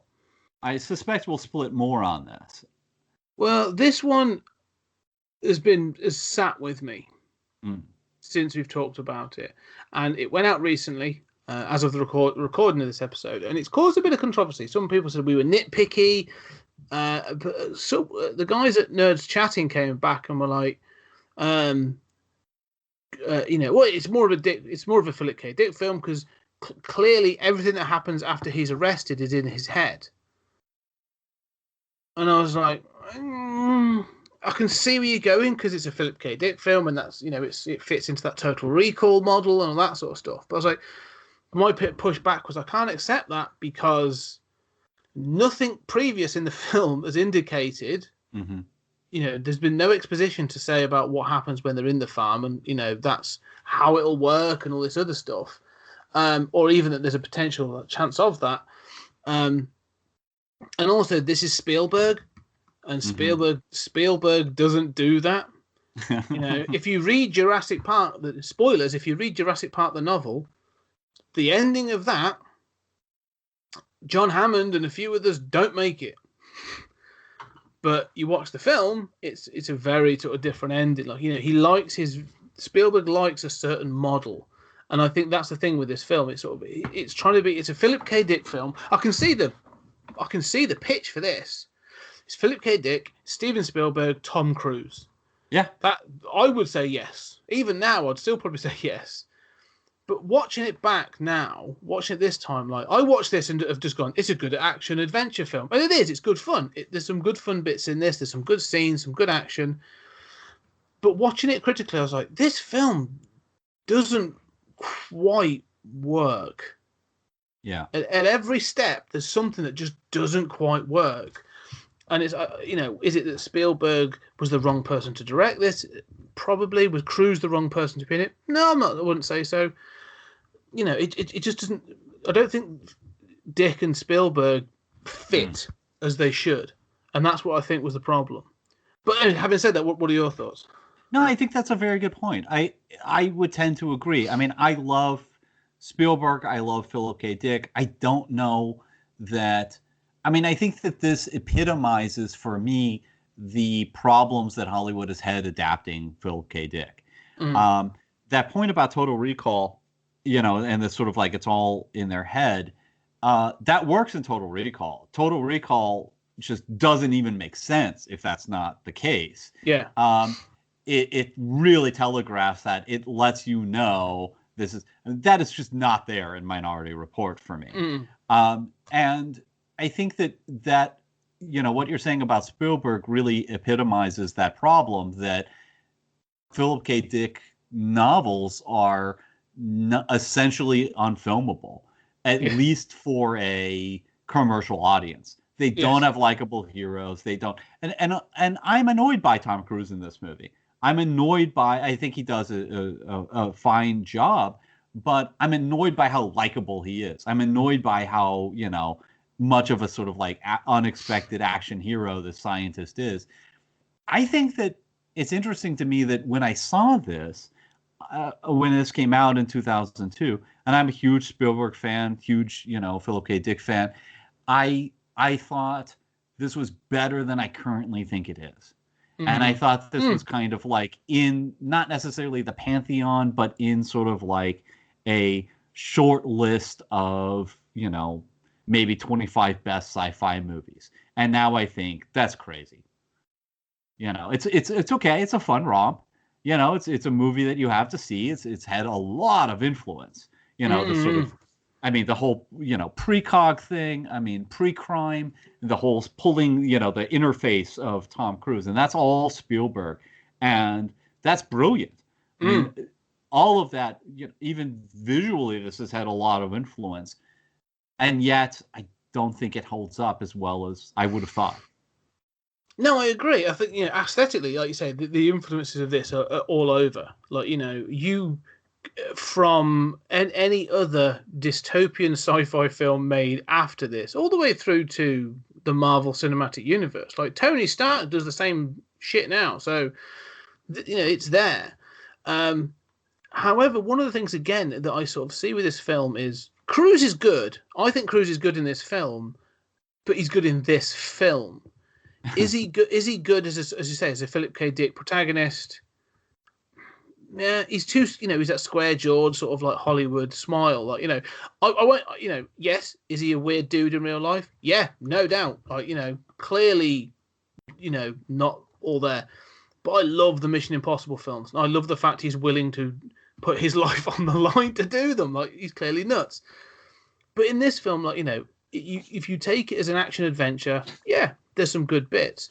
But then all of a sudden, Spielberg seems to intercede and go, well, actually, I wanted to do this and I wanted to do that. So you go, we've got this sort of bit that's quite harrowing, where we've got the little spidery things. He can't see because he's got his eyes covered and he's got himself hold himself underwater, and that whole scene of them looking for him is really cool. Mm-hmm. And then he's like, but I've got to keep my eyes, and then we're going to have a jokey scene of his eyes rolling down a corridor and him chasing them. And I'm just like, what I should have thought, what I should have realized is this was an indicator of what Crystal Skull was going to be. It's true, though, isn't it? Because then again, then you get the sort of like, okay, then we're going to go for the darker sort of like, here's the conspiracy and there's all this other stuff. And he killed this woman using this precog setup. But then we're going to have this whole sort of like family moment of, what Tom Cruise's son could have had if he'd have grown up in this house. And again, I'm like, it's touching and it's done well. It's very Spielberg. But what are you making at this point? Like, what film are you making? I'm not sure anymore. And that's sort of like I say, I don't think it's dated as well as, at least for me, as if you like it, great. But I just don't think it's aged as well. Yeah, if you like it, you win, right? I mean, exactly. Yeah. If you, I'm happy anytime somebody enjoys a movie, especially a sci-fi movie, and more than that, especially a Philip K. Dick movie and a Spielberg movie. More power to you. I liked your point about these comedic intrusions, which I, had objected to or just ignored on a case-by-case basis, but hadn't seen that as sort of like a formula that Spielberg sort of defaults into over and over again in this movie. And I think it's interesting that he has done that in prior movies. I mean, the old Indiana Jones movies do that, but they work. Whereas here it just feels like a little more forced. And I don't know if a different actor would have had a, one thing about Cruise is that outside of Magnolia, his characters don't seem very able to poke fun at themselves. Yeah. Indiana Jones, falls on his face often enough that, you respect him, but he's going to, fall on his face a little, and he's wrong about things now and then. Cruise doesn't like to play characters who are wrong about things. No, and that's the thing, like you say, like Cruise doesn't do comedy well. Which is why in the Mission Impossible films, he's the action star, and you then have Simon Pegg or, even like Ving Rhames or who they've brought other people in that have actually got some comedy timing. So they're like, yeah, they're the humorous ones. They'll do that. You do this. And I think that's the problem with this film. Again, like we said, go back to casting. If you had someone of that ilk that could do a bit of humor and was able to poke fun at themselves, but could carry that intensity in the other scenes, and it would feel more of a transition of character rather than an awkward comedy scene, I think this film would work better. But again, I also think that's Spielberg's fault, because he didn't hire that person. He hired Tom Cruise. And so you go, well, I've now got Tom Cruise. I've seen this film. This comedy bit doesn't really work. So we need to think of another way of doing it. And he doesn't, so, which I'd say is a failing of Spielberg when making the film, not wholly on Cruise's shoulders of his inability to do it. Yeah, I think that's true. And, I guess the retort would be like, well, if it weren't Cruise, it would not have been able to get made, Yes, true. So we got what we got. But yeah, I mean, the precog thing is good. The aesthetics are good. I mean, I think this compares disfavorably on almost every level to Total Recall. Yes, agreed. So I gave it a 6. I gave it a 5.5, 5.5.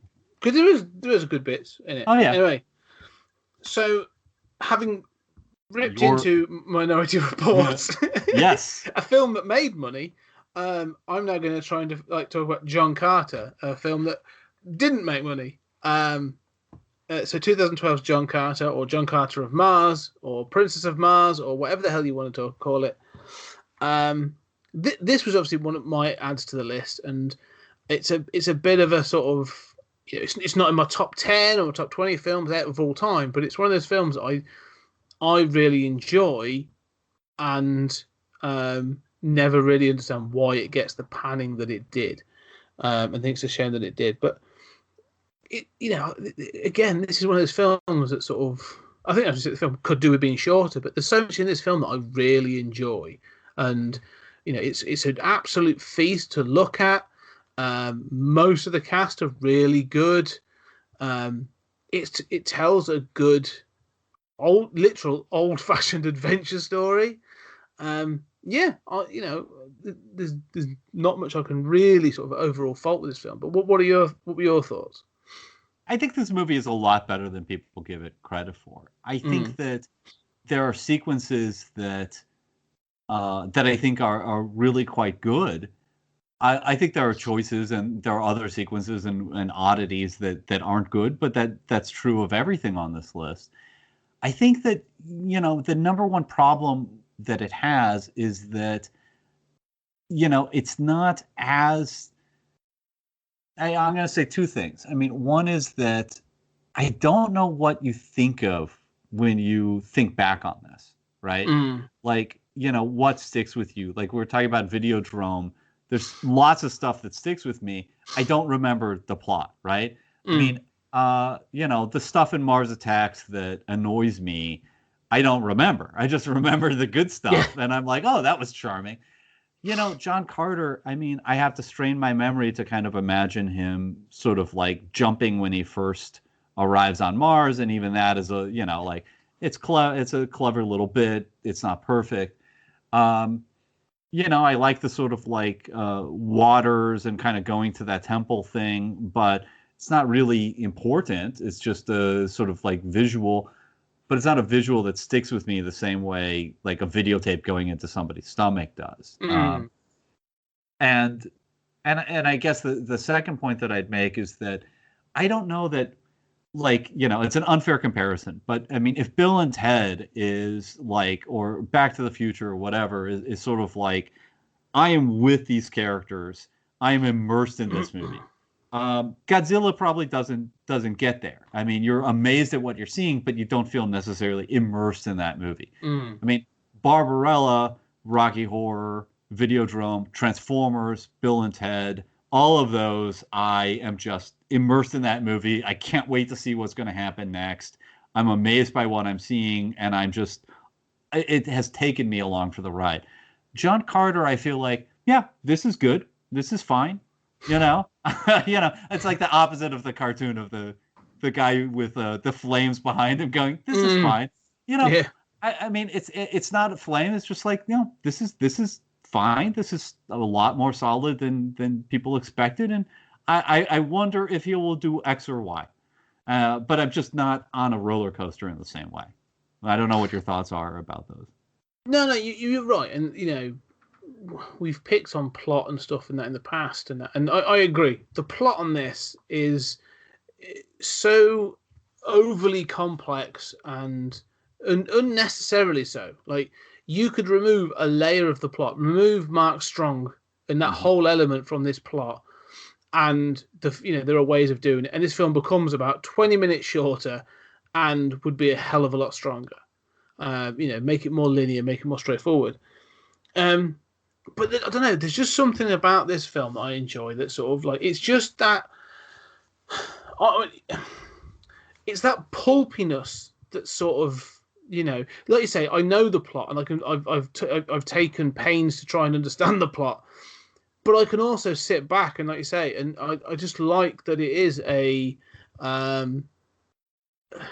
just that sort of Earthling on a different planet, in that sort of like Flash Gordon, Buck Rogers kind of way, that it's sort of like fish out of water. It's going to be silly, but it's just so pulpy in the best possible way.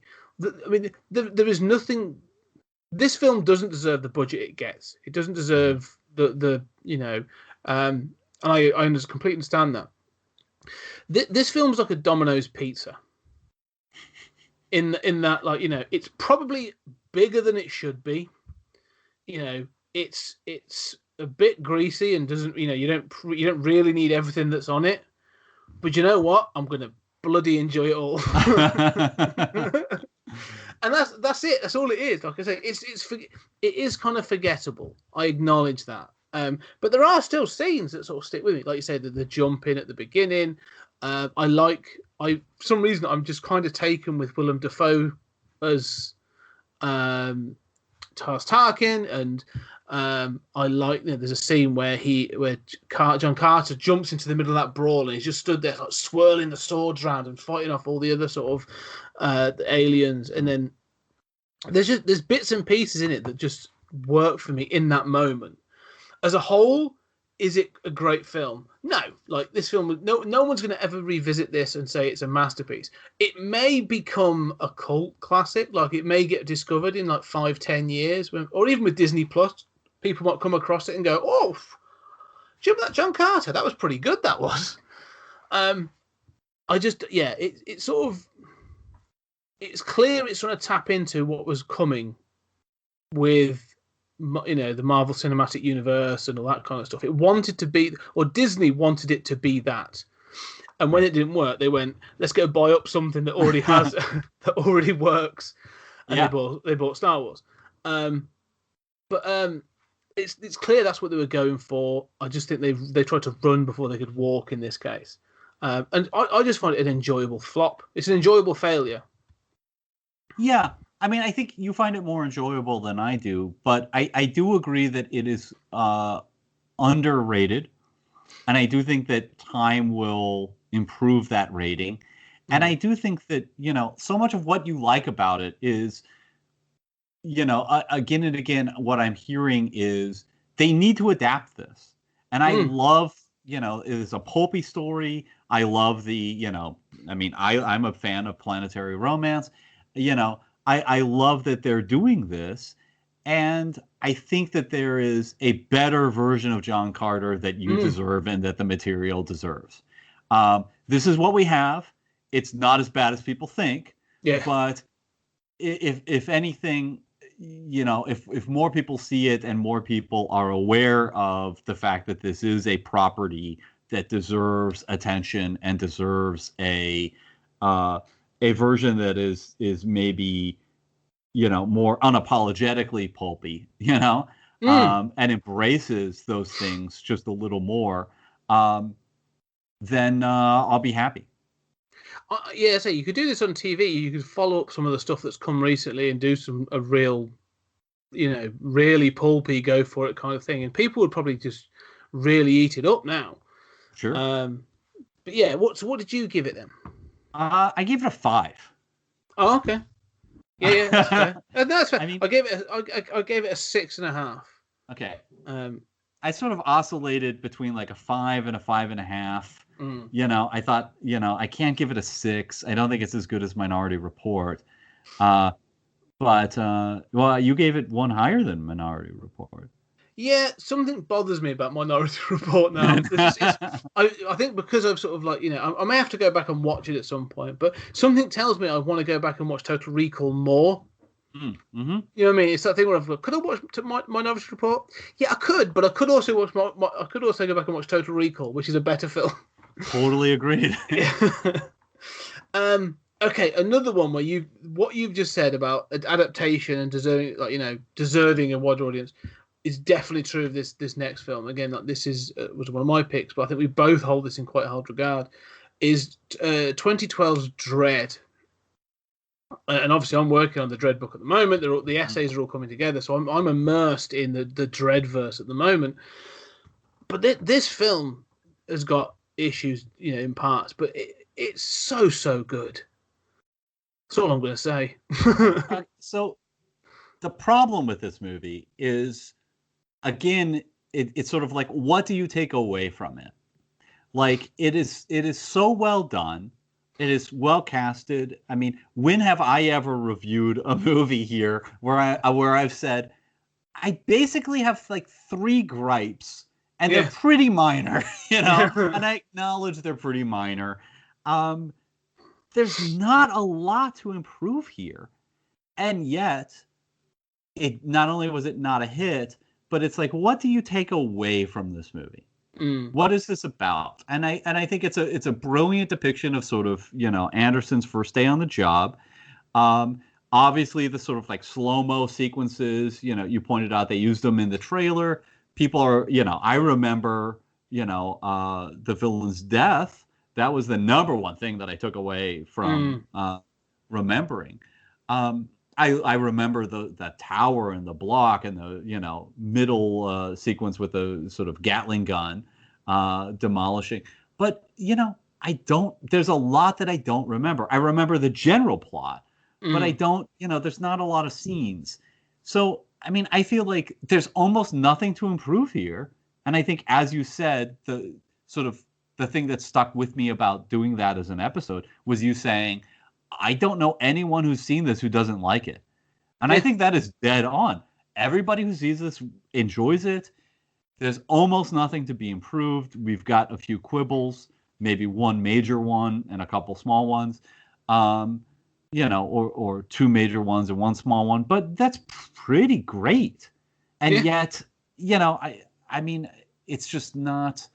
It's a great movie. It not only was it not a huge success, but I don't know that it becomes iconic as much as I want it to. It's a weird. This film's got a weird history. I mean, the 2 things I would say for me, like, you know, you say there's not much to improve upon. There isn't.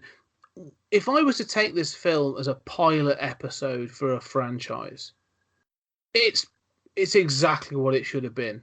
You know, this is perfect. It's like, I'm going to introduce his character. Here's how badass he is. Like, this whole film is almost like the cold open to a James Bond film. You know what I mean? It's like, yeah, here's a side mission that's awesome and shows you how brilliant the character in the world is. Now we're going to show you the bigger adventure. Like, that's what this should have been. It should have been a door creaking open, and then it took us into Mega City 1 and the wider world.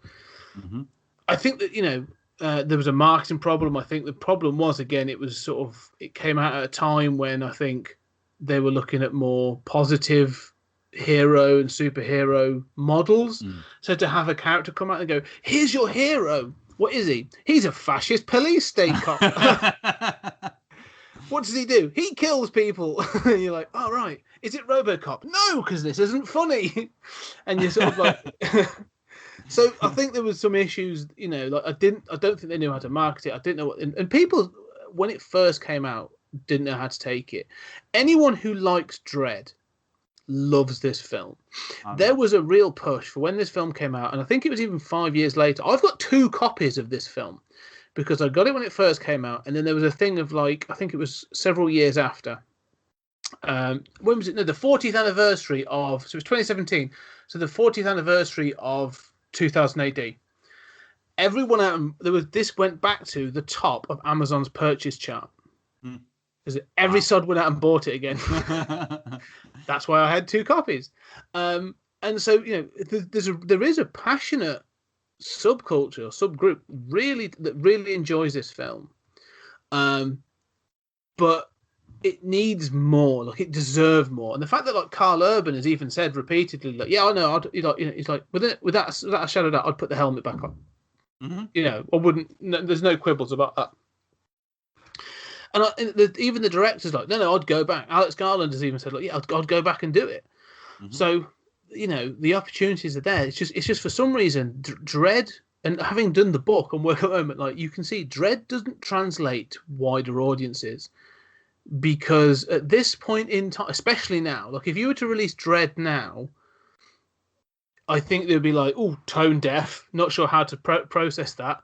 Sort of like, you know, police brutality. It can be seen as a sort of an alt-right, you know, fantasy world and all this other stuff. Like, it carries, but then you go, no, it's a satire of that.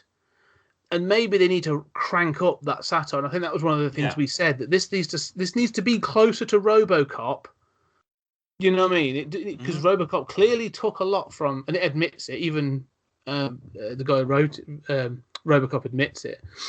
If they just cranked up that satire a bit more and a bit more on the dark humor, I think this would have been a lot more successful, and would have been seen maybe that's as not out of sync with the comics. I think totally. Your plans for your pitches for the trailers were really brilliant. Yeah. It's interesting what you say about sort of the time in which it came out, because this is 2012. Curiously, we've done three movies from 2012? Three. John Carter came out, yeah, and then Looper last season. So 2012 was apparently, a huge year so far for us. But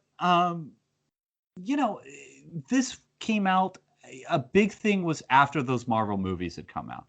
So you were talking about John Carter as, obviously came out as sort of Disney trying to capture that magic of the, Marvel transforming junk like Iron Man into box office gold, and,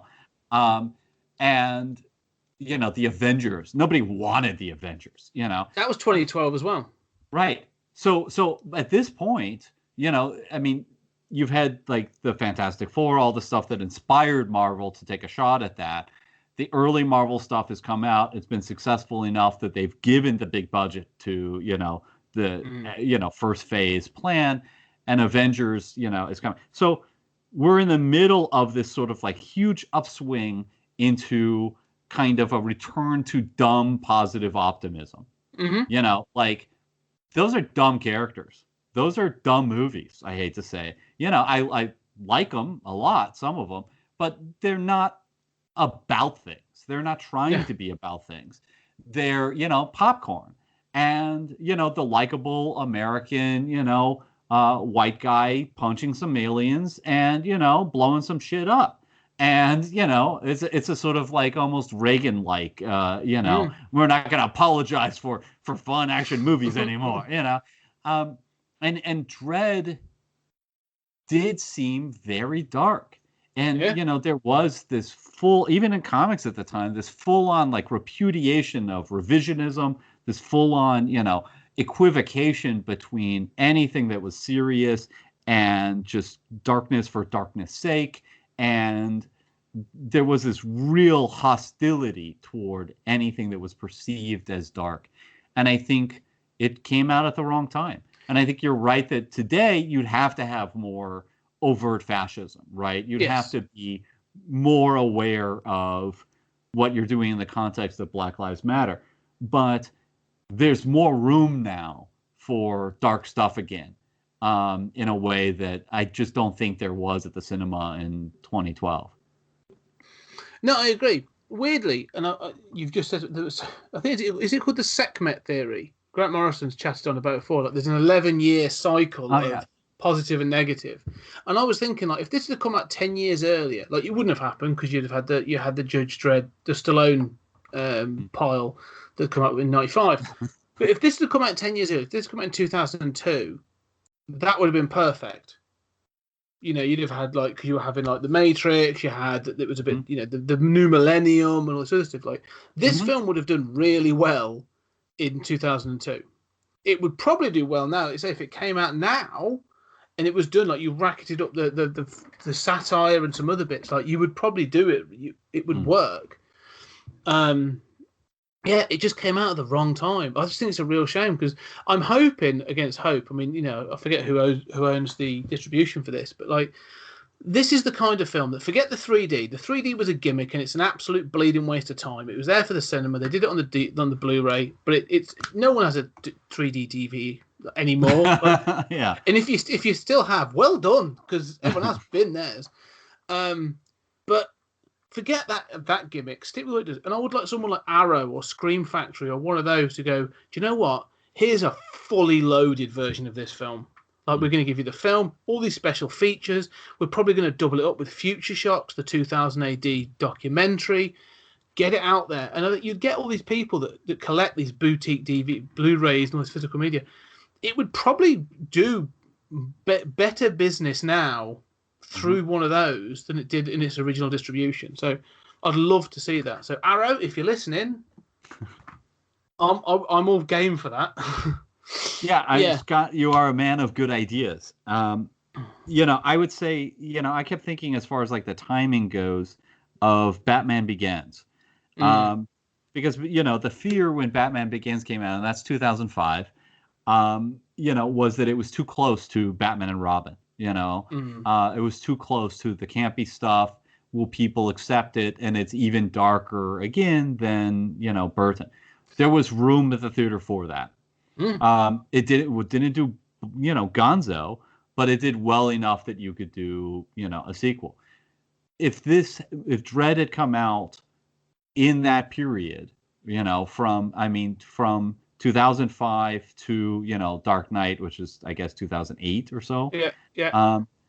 And then Rise, well, maybe a little later. But then Rise came out, which I don't like, but it came out in 2012. So in 2012, we're at the tail end of the Nolan Batman trilogy, where I think as a first film, Dredd probably, and I'm somebody who wrote a book on Batman Begins, Dredd probably compares favorably as the first film of a franchise. It came out 7 years later. It probably was impossible without Batman Begins, sort of making room for that smaller story. Dredd is an even smaller story than Batman Begins.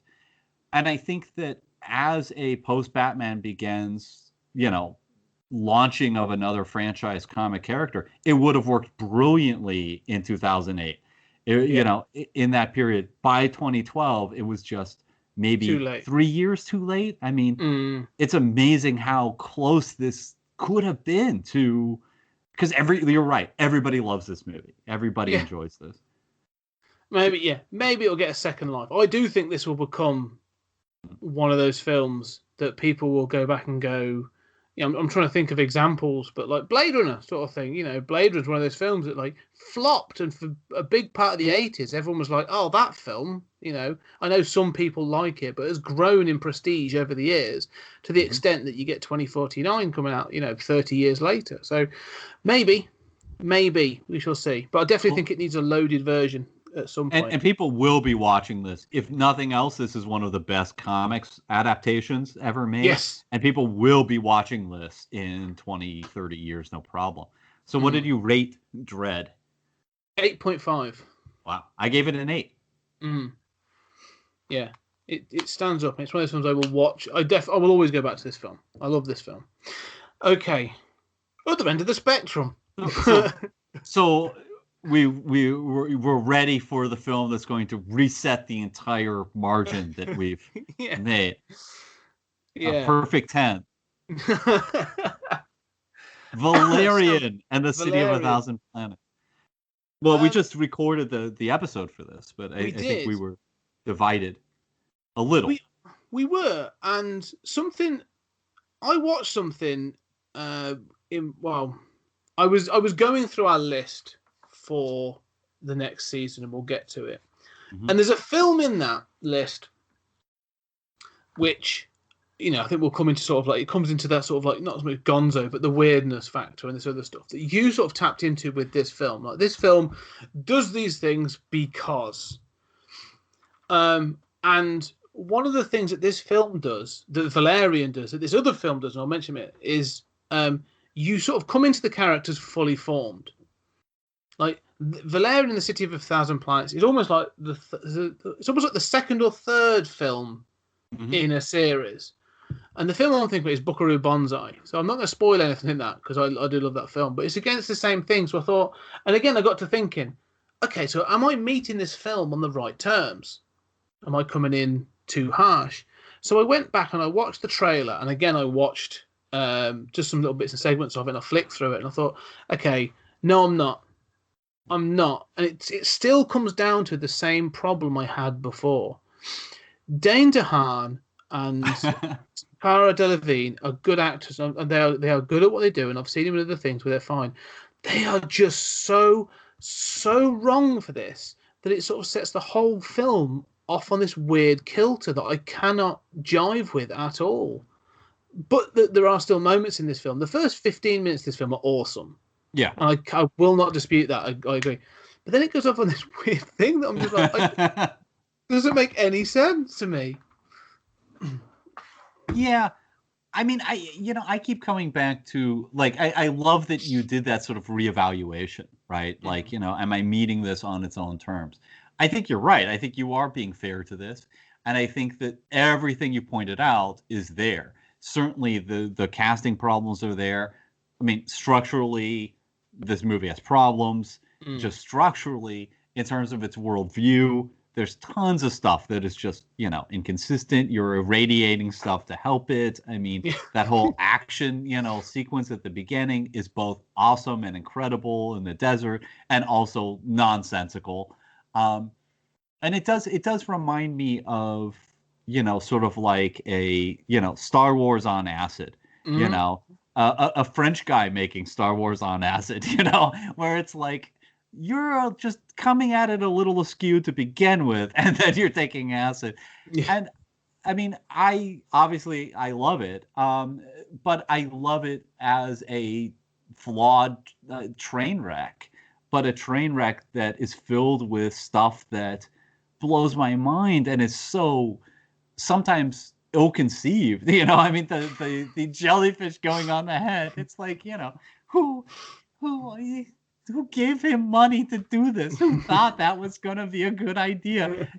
I mean, to make a point that your model actress is, sticking her head up the jellyfish's ass. Like, what is going on here? And yet it's trippy, it's bizarre. And I think that I obviously have more room than I thought for looking back on Barbarella, Rocky, Videodrome. I have more room than I normally would think for things that are wildly inconsistent, even messes, but have wonderful kind of memorable stuff. And I will say, I remember stuff from this movie. I don't remember. I mean, I remember the gist of the plot, right? The same way I remember the gist of Dredd. Dredd's a better movie. I mean, it's much better put together. But I mean, I remember that first 15 minutes, shot for shot. Just, I mean, that sticks in my head. I don't even necessarily remember the jellyfish, but I remember crazy ideas. I remember, that ending. I remember, just crazy ideas and crazy visuals along the way. And I think, obviously I have more room for just kind of inconsistent messes that I remember certain things really fondly. Well, it is. There are some good visuals in this. And like you said, there's some good moments. That whole thing in the desert, the interdimensional market is a great idea. Like, I love it as an idea. And it should work. And that's the thing. I keep coming to this film. When I was sort of flicking through it, I was like, every little section I watched, I was like, this should work. Why don't I get on with it? What is, so, and I kept thinking, I thought the same thing. Like, I went back to think about sort of like, the Barbarellas and the Rocky Horror and even Videodrome. But then I also thought, and I mentioned on the show, Baron Munchausen, the Terry Gilliam film. And there's others. Even Mars Attacks has that sort of like absurdist approach to things. And all I kept thinking was, and it's why am I more invested in them than I am in this? And I kept thinking, well, I do enjoy some of this. There are moments in this that are really good. So what's my problem? And I can't get past the fact that I need someone to take me on that journey in the film. Like, Rocky Horror wouldn't, and same with Bill and Ted. Like, Rocky Horror, if Tim Curry was awful in that film or was miscast, that film just wouldn't work. The chemistry starts to fall apart. The sort of like the balance of it sort of fails. And the same with like Videodrome. You say about James Woods being sleazy and all this other stuff. You're like, yeah, but if you had like say if you chose Christopher Reeve to play that character, it would be a completely different film. It just wouldn't work. It would just feel too clean cut and too wrong, and it wouldn't work. And the same with Bill and Ted. Like, that film, there's parts of that film that make no sense, but you're on board with it because of Bill and Ted. So you're like, yeah. Of course, I'm going to follow Alex Winter and Keanu Reeves on this. They're funny. They've got great timing. Their chemistry works. I believe that these two guys are best friends and have been since kindergarten. Like, I'm on board with that.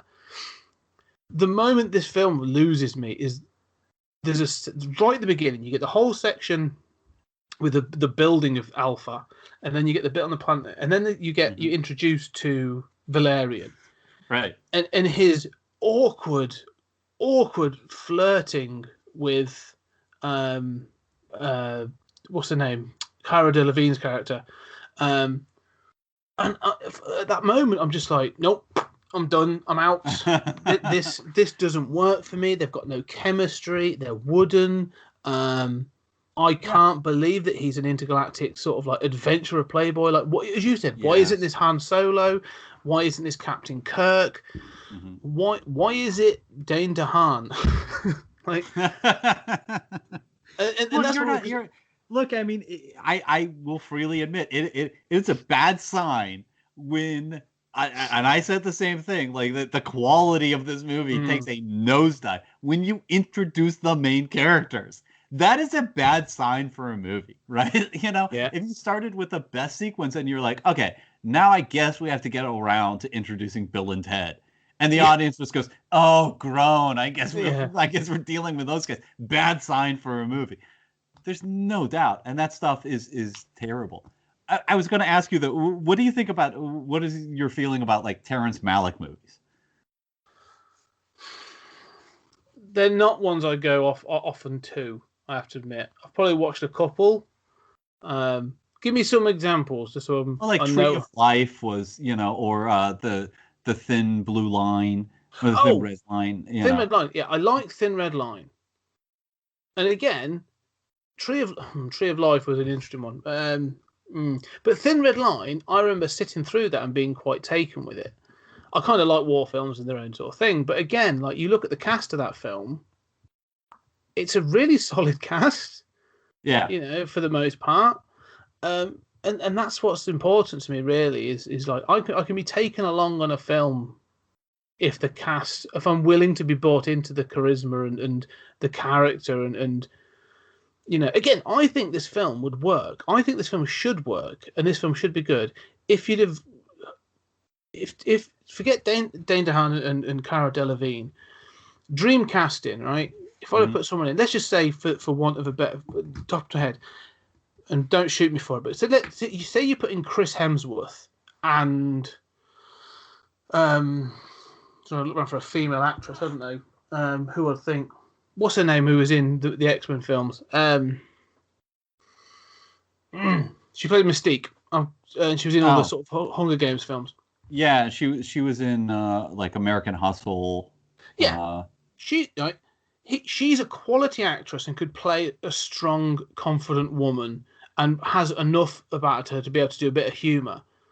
And he's got enough charm to come across like a bit of a lunk, like a bit of a himbo, but be that just good enough to be the sort of the Zach Brannigan kind of space adventurer, and have that flirty nature and stuff. Like, I think they could have worked that, but I don't know. I think that film could have and should have worked, but no, I think you're right. I think that Jennifer Lawrence. That's it, Jennifer Lawrence. Yes. Yeah, and she's good. I don't know. I mean, I think you don't hit me for. I would not like Hemsworth, but I mean, I like him personally, but I would not like him for this. But I was thinking of the Solo Star Wars movie, which I think has its problems, but I think was sort of unfairly maligned compared to other Star Wars movies. And I think that actor is perfectly fine. He would have he could have shown as Valerian and not had people compare him to Han Solo. He doesn't have to beat Harrison Ford if he's as Valerian, and could play that same sort of dashing rogue character.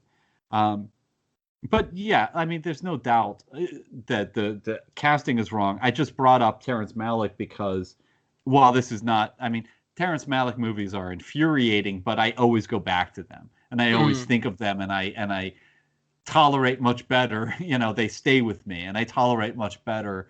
Long extended sequences without any actors. because it's beautiful and fascinating.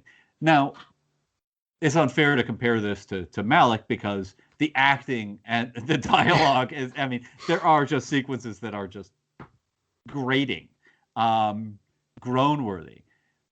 But, I mean, in a perverse way, I come away from them and kind of think, you know, ugh, that was bad. And yet, I love the scene before it. And there's an idea in this one that I really think is really cool and I want more people to see. So I don't know. For me, I gave it a 6.5. The 0.5 is, I admit, being generous and a reflection of that opening sequence and, you know, the fact that there is stuff in this that I would like to give a higher rating. But yeah, I gave it a 5. And I think that's generous. Yeah, but I thought about it. I respect, as you said, I respect what this film wanted to do, and some of the stuff it does do. So I respect it more than I like it. Mm-hmm. And again, I think, you know, I do think about that interdimensional market. I think that's a really cool idea, and there's some other bits like that. So I think, actually, I respect what you were trying to do, and they had the balls to do it. So fair play, like, well done for doing that. I just wish it had worked better. So yeah, 5. Yeah, I think that's completely fair and a great summary. But there we go. We've done that's our season 2 retrospective. We've gone back and sort of given our films a rating. I think hopefully those that have listened in will agree. They might have some different scores. Let us know what your scores were. I know that there's been several people watching them along with us. So, you know, drop us a message and let us know what your scores are, and where you think we're wrong. I'm sure there are films where you disagree. That's brilliant. I want people to disagree. Let us know why and what your thoughts are. And if you interpret the films differently, I may disagree with the guys from Nerds chatting about how they see the end of Minority Report. But you know what? As you say, Julian, everyone's a winner if you enjoy the film. And I love the fact that those guys have got an interpretation of that film and they're taking it in that direction. So, you know, cool. Bring those ideas to us. And that's fascinating. It makes us re-examine the film. And also, even if we don't buy that as much, it also points out the differences between that and Total Recall. We might, and how both, if they're both can be conceived as doing that, how that is done differently in the two. And that helps me to understand Minority Report and even my own reaction to it better. Which is like, thank you for helping me understand myself better. You just saved me like millions of dollars in therapy bills. Yeah. But we're going to continue. The shows don't stop. So we're going to have an inter-season couple of shows. We're going to be looking at Westworld, starting with the Michael Crichton film with Yul Brynner, and then going off, and we are going to be doing and looking at and reviewing the 3 seasons of the HBO TV show. So I'm really looking forward to that because they are 2 very different beasts, but obviously of a piece. So looking forward to that. But then, Julian, we go straight into season 3, and it's a belter. It's a biggie of season 3 because we're starting with a bit of a like a mini sort of into thing, but it's like a theme that we're starting with, and then we're getting full speed ahead. So do you want to give them a list of the films that we're going to be covering going into the next season? Yeah, absolutely. Just to preface it, you know, we originally were planning sort of the first 6 as a second sort of inner season, but sort of realized that chronologically they fit, you know, just with the continued season. That's how it was going to play out anyway. So let's just combine it. So that gives us an impressive third season, which starts with the first block is the 1950s blocks. So we start with When Worlds Collide, 1951. It Came from Outer Space, 1953. Them, 1954. The Quatermass Experiment that you were talking about, that miniseries, 1955.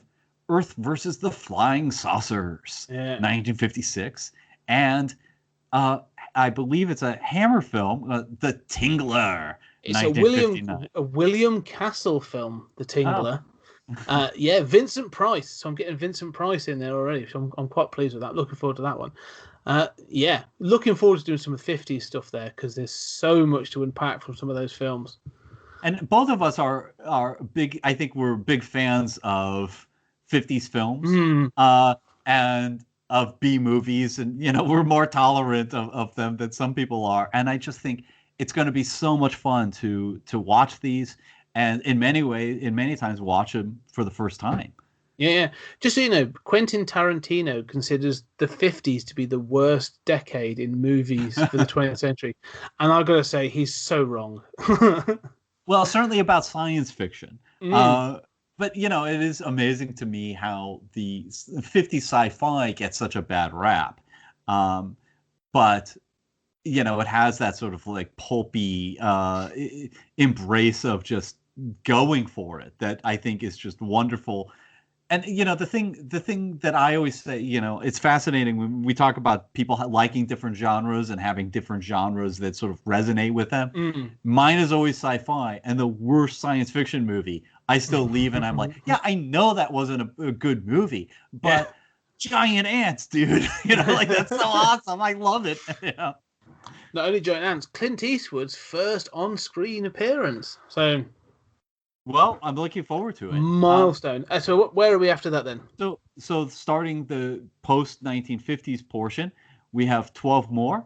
We start with Eyes Without a Face, 1962, a French film about plastic surgery. Before it was doing that, The Man Who Fell to Earth, 1976, with Bowie. Star Trek: The Motion Picture, 1979. Then we hit The Adventures of Buckaroo Banzai, 1984. And Little Shop of Horrors, 1986, a joint pick there. Demolition Man, 1993.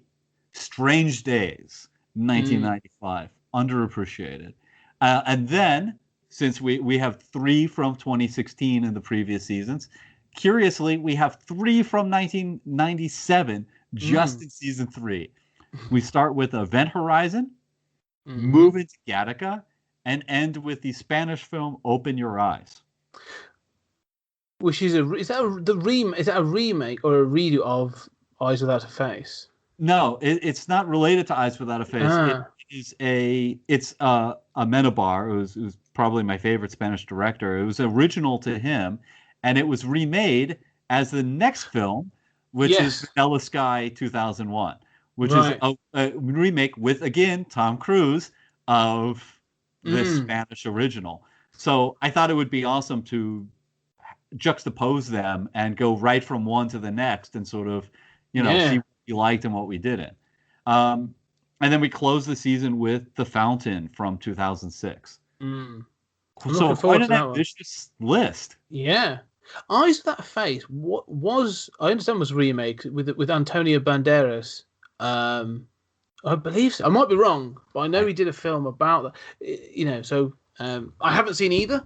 But I'm really looking forward to seeing that. So we've done Russian. So now I'm going to be doing French and Spanish. So I'm really looking forward to challenging myself with those. But great list. I can't wait to dive into them. The Fountain is actually Aronofsky. I have seen half of that. It's one of those films that I saw. I was watching at a friend's and I think I fell asleep. Mainly because I've been drinking. But I am looking forward to revisiting that because it's one of those films that I keep saying to myself, I should go back and watch that. It's up there with Cloud Atlas. It's one of those films I'm like, I should watch that film, but I never get around to watching it. So I'm really looking forward. So what a season! I'm a much bigger fan of The Fountain than I am Cloud Atlas, but I quite love The Fountain. But I think if the first season was a lot of our sort of like best picks and things that we loved, but a lot of classics, and the second was sort of like, let's have fun with this. I think the third season is sort of us.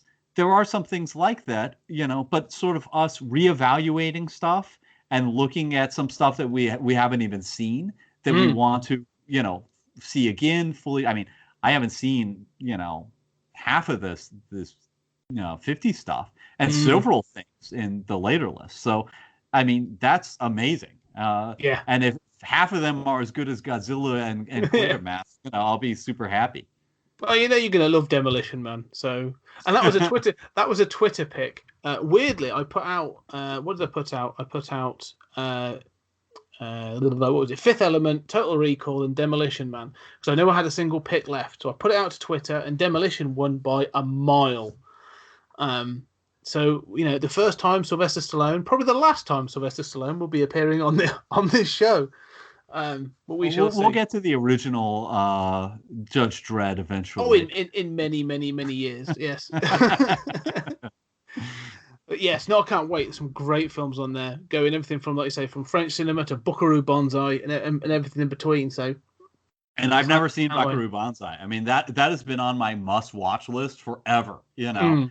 Same thing with other stuff on this list. So, it's going to be amazing to explore these with you, and I'm sure that I'll learn so much by doing it, and I hope that listeners will do that too and go along for the ride. Yes, yeah, some good films in there. So it's going to challenge us. It's going to challenge our viewers and our listeners. So the other thing we're going to be doing, we're going to be adding things to the YouTube channel just as we sort of go out. So these are long. This is. I might even split this one up because it's 2 hours 20 so far. Wow. But not as a podcast. If you can't listen to it as a podcast, you're a wuss. But as a video, I might split it. But yes, we have got some more stuff coming up. You and I have agreed we're going to do some short, punchy videos. We're going to be doing some verses, so things like which is better, Marvel versus DC, and then we're going to be doing some pitch videos as well. So what would be our pitch for ... and then a whole bunch of other things as well. But we're going to keep those quite short and punchy, sort of like still us talking. So it's probably not going to be that punchy and short because we like to chatter, but like less than half an hour. We're always punchy. At our worst, we're still punchy. Yeah. We can punch with the best of them. That's right. Yeah. We will be bringing we'll do a Rocky retrospective next. Watch the YouTube channel. I mean, look, tell your friends about the podcast. Please rate us. We love when you participate on Twitter. It is a joy for me to see the YouTube channel, and I love watching our podcast on the YouTube channel. I have to admit, and I hate listening to myself. I hate the sound of my own voice. And so on the YouTube channel, I can kind of like tune out and then tune back in and kind of see our expressions. And it adds such a dimension to it. Because so often we're sort of having some banter back and forth and just wrestling with an idea. Yeah. Well, I've had some editing software on my laptop for years that I've sort of basically learned that much of. And I've been trying to learn a bit more. So the YouTube videos will be getting better. Rather than just me shouting in the first second of welcome aboard. So hopefully they'll improve as well. But ladies and gentlemen, I've got to say thank you very much for sticking with us for this episode and our wrap up. Please reach out to us at PodTimeSpace on Twitter and let us know what you thought of this wrap up and the episodes in this season. And is there anything in the upcoming episodes that you're particularly excited about and that you would like to sort of watch along and give your opinion on? So come speak to us. So Julian, as always, thank you very much. I've really enjoyed today. Thank you, Scott. I appreciate it so much, and I learn every time, man. Yes, this has been great. So thank you very much, and we shall catch up ready to do get our Cowboys, get our Westerns on with Westworld.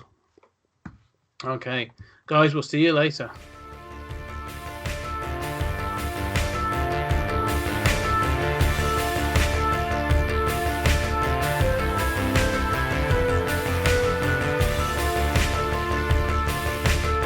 There's something very important I forgot to tell you.